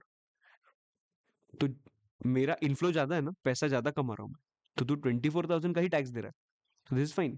सो तुझे रिबेट नहीं मिलेगा इसमें। ठीक है, आ जाओ। हाँ, मैं बोल रहा हूँ कोऑपरेटिव सोसाइटी का अगर तुम लोग ने पीछे जाके देखा तो डोमेस्टिक कंपनी को जो सरचार्ज लगता है ना, सेम सरचार्ज लगता है कोऑपरेटिव सोसाइटी को। बट उन्होंने एक चीज बोला है कि अरे भैया, अगर तुम लोगों को, अगर तुम लोग एक मैन्युफैक्चरिंग कोऑपरेटिव सोसाइटी हो, कौन हो? मैन्युफैक्चरिंग कोऑपरेटिव सोसाइटी, कौन हो तुम लोग? Manufacturing cooperative society. Then in that case we are giving you concessional tax rates. जो कोऑपरेटिव सोसाइटी का एग्जिस्टिंग टैक्स रेट है 0 to 10,000, 10,000 to 20,000, 20,000 and more than 20,000, ये जो टैक्स रेट है वो तो है ही। 10, 20, 30, ये तो है ही। बट अगर तुम लोगों को और कंसेशनल टैक्स रेट चाहिए, देन इन दैट केस हम लोग वो भी देने के लिए रेडी है। और वो होगा ये दो सेक्शंस में। और ये दो सेक्शंस का नाम है 115 BAE, that is bae, and 115 BAD, that is bad. Now BAE देखो क्या है, देखो एक मिनट। ये किसके लिए मिलता है? अगर तू एक मैन्युफैक्चरिंग कोऑपरेटिव सोसाइटी होगा तो you should be resident in India, मतलब तो एक रेजिडेंट होना चाहिए इंडिया का। कोऑपरेटिव सोसाइटी रेजिडेंट होना चाहिए। दूसरा, can opt for concessional tax rates under section 115 BAE। ये देख के रखो, ये BAE, this is the only way which you are going to get. This is the only way which you are going to get, understanding. तो बात ऐसा है कि अब अभी ये एंजॉय करते हैं हम, ठीक है। तो can opt for concessional tax rates under section 115 BAC, ठीक है। सेटअप, अभी इसका कंडीशन होगा कुछ, setup and registered after 1/4/2023 and commences manufacture of articles before 31/3/24। देखो, 1/4/23 से लेके 31/3/24 तक तूने अगर मैन्युफैक्चर किया होगा, no problem at all, no problem. तो ही तुझे एप्लीकेबल होगा, नहीं तो ये नहीं होगा। उसके बाद इधर रेट कितना लगेगा? Rate is going to be 15%, 15%। Okay, 15% on incomes desired from such manufacturing. Sir video clear नहीं है। वीडियो तो क्लियर है भाई, इधर तो क्लियर है सब। ब्लर आ रहा है क्या? वो भी देखने का आदत होगा ही। हैं?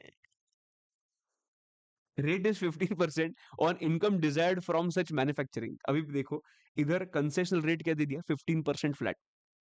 बट इसके कंडीशन क्या है कि भाई तूने यही बीच में, मतलब यही डेट के बीच में तुम लोग ने सेटअप एंड मैन्युफैक्चरिंग करना चाहिए, कमेंस करना चाहिए।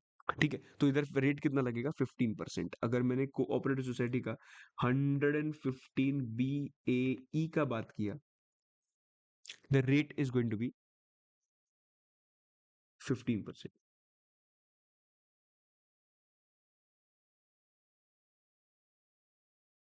है ना? ओके, अभी 115 BAD का बात करते हैं। BAD क्या है? BAD other cooperative society. Other cooperative society, इसका मतलब जो मैन्युफैक्चरिंग कोऑपरेटिव सोसाइटी नहीं है, वो क्या बन गया, अदर कोऑपरेटिव सोसाइटी। ठीक है, इसके लिए तू एक रेजिडेंट होना चाहिए, और तेरे लिए रेट कितना लगेगा, 22% लगेगा। एकदम सिंपल। 115 BAE मैन्युफैक्चरिंग के लिए लगता है, manufacturing cooperative society and other. Rate कितना लगेगा, उधर ऊपर 15, इधर 22। एक्चुअली इधर मैं स्वैप करता हूँ ये।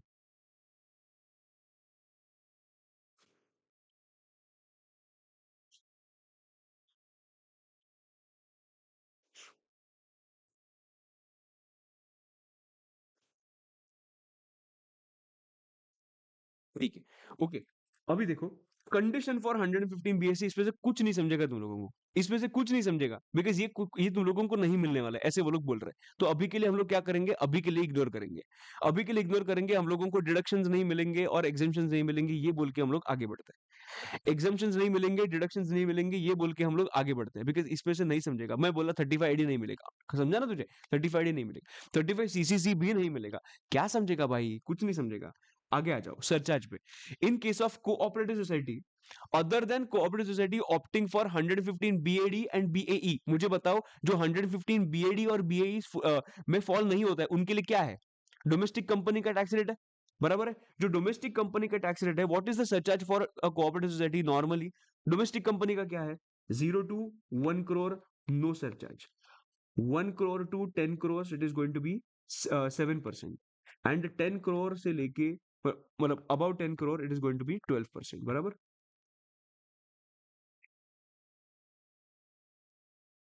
अभी ये पढ़ो, where total income exceeds 1 crore but less than 10 crore, surcharge payable is 7%। और आगे लिखा होगा, एक मिनट, 12% के बारे में क्यों नहीं लिखा है इधर? हम्म, हाँ ये देखिए इधर लिखा है, where total income exceeds 10 crore, the surcharge payable at the rate of 12% of the income tax computed. Okay, so basically बात समझो कि ये जो रेट है वो रेट एप्लीकेबल हो जाएगा। मैं जो लिखवा के दे रहा हूँ वो तुम लोगों को लिखूंगा, टेंशन मत लो। ओके, अभी बात करते हैं, अभी बात करते हैं मार्जिनल रिलीफ का। Will I get a marginal relief is the question. Will I get a marginal relief is the question. तुम लोगों को क्या लगता है लॉजिकली, मुझे इसमें मार्जिनल रिलीफ का कॉन्सेप्ट एप्लीकेबल होना चाहिए कि नहीं होना चाहिए? मतलब मेरा थोड़ा सा ऊपर गया इनकम तो मुझे रिलीफ मिल जाएगा, डू यू थिंक वो मुझे बेनिफिट मिलना चाहिए? और अगर तुम लोगों का आंसर नहीं होगा तो मुझे रीजन समझना है कि क्यों।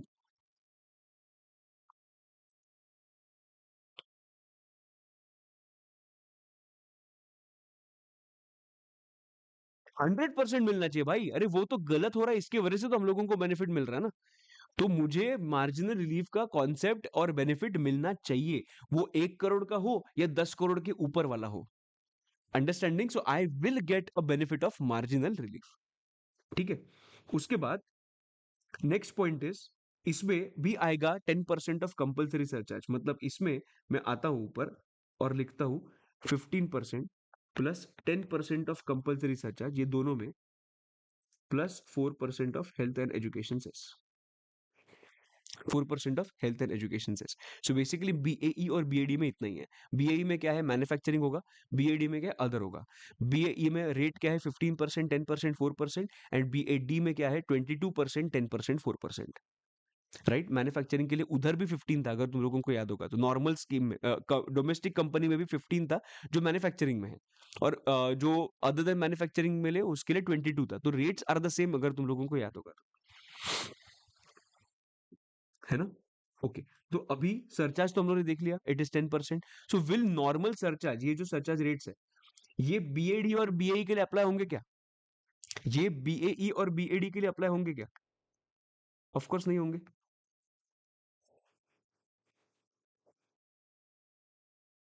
क्योंकि उसके लिए तो मैंडेटरी सरचार्ज है 10% का। इजी है, श्योर एकदम। ओके, चलो तो हम लोग इसके बारे में कल लिखेंगे। सो आज के लिए हम लोग इतना ही रखते हैं। एंड एक दो वापस दो छोटे पॉइंट्स है वो हम लोग कल कवर कर लेंगे। सो कल अपना पूरा का पूरा बेसिक कॉन्सेप्ट्स का chapter along with all the questions, मतलब तुम लोग ने अगर क्वेश्चन बैंक के क्वेश्चंस देखे, क्वेश्चन बैंक अब तक नहीं बना है बिकॉज जब तक मेरा मॉड्यूल मेरे हाथ में नहीं आता है तब तक मैं तुम लोगों को क्वेश्चन बैंक नहीं देने वाला हूँ, because I want to cover all the module question. तो इसके वजह से जैसे मॉड्यूल आ जाएगा वैसे तुम लोगों के लिए बुक्स मिल जाएंगे। बिकॉज समझो यूल से कि सर अभी तो हम लोगों को बुक चाहिए, बुक चाहिए, बुक चाहिए। मैं अभी तुम लोगों को ना प्रॉब्लम बताता हूँ क्या होगा।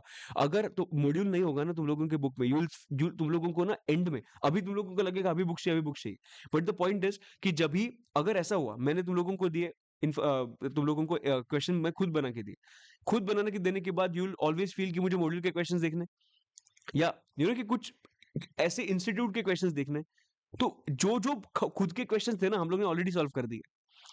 सो ऑलरेडी सॉल्व कर दिया। So I don't think there is any question of any question which will not be there in your question, it will be there, but module के questions होने important है। इसके वजह से I will wait for the module to come, उसके पहले मैं तुम लोगों को बुक्स नहीं देने वाला हूँ। अदरवाइज तुम लोगों को क्या होगा, एंड में जाके दो दो तीन तीन बुक्स देखने पड़ेंगे, वो तुम लोगों को चलेगा क्या? नहीं। So my only point is whatever I am doing it is all well thought. So don't worry, just trust me, जो करूंगा अच्छे के लिए करूंगा, ठीक है? ओके, सो अभी रैपिडर का प्रॉब्लम नहीं है, रैपिडर इज ऑल अमेंडेड नाउ। रैपिडर का कुछ भी प्रॉब्लम नहीं है, जैसे जैसे अपने चैप्टर्स चालू होंगे वैसे वैसे मैं तुम लोगों को दे दूंगा। ओके आयुष, अभी मैं वही बोला, अभी कब तक मिलेगा same question, if you ask me once again then I will tell you कि प्लीज जाके रिवाइंड करके देखना। करेक्ट, तो ऐसा बात है। तो यस, सो समझा तुम लोगों को। अदरवाइज क्या, कि अदरवाइज तुम लोग वही चीज है कि जो रैपिडर का एटलीस्ट है, रैपिडर का तुम लोगों को मैं पीडीएफ दे दूंगा। Giving two books and giving supplements is not healthy for a student to have. ठीक है, cool. ओके, सो अभी क्या क्या किया फटाफट फटाफट देखते हैं।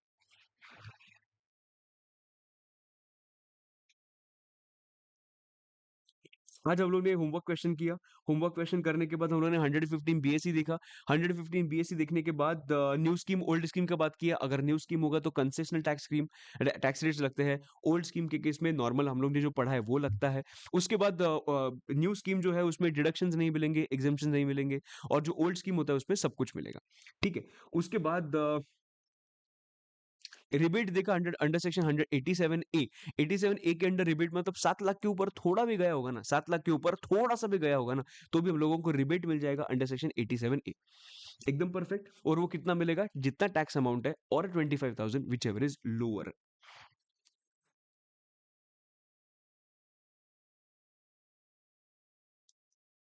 ओके, देन नॉर्मल रिबेट का बात किया, जो मार्जिनल रिलीफ का कॉन्सेप्ट है, बट उसको हम लोग मार्जिनल रिलीफ नहीं बोलेंगे। ठीक है, ये हम लोग ने देखा। और उसके बाद हम लोग ने कोऑपरेटिव सोसाइटी का पॉइंट देखा। So this is how we are done. और जब तक बुक्स नहीं मिलते तब तक मैं सब कुछ तुम लोगों को लिखवाऊंगा, तो उसका बिल्कुल टेंशन मत लेना। You will not miss anything. Okay sir, we believe in you, thank you very much. और मेन क्या है ना, मेन अपना हुआ ही इतना सब कुछ लेट है ना, इसकी वजह से अभी लेक्चर्स तो लेट स्टार्ट नहीं कर सकते थे हम। लेक्चर्स तो जल्दी स्टार्ट करने ही थे टाइम पे। और बजट इतना लेट आया, बजट होने के बाद फाइनेंस बिल में कुछ आया, फाइनेंस एक्ट में कुछ आया।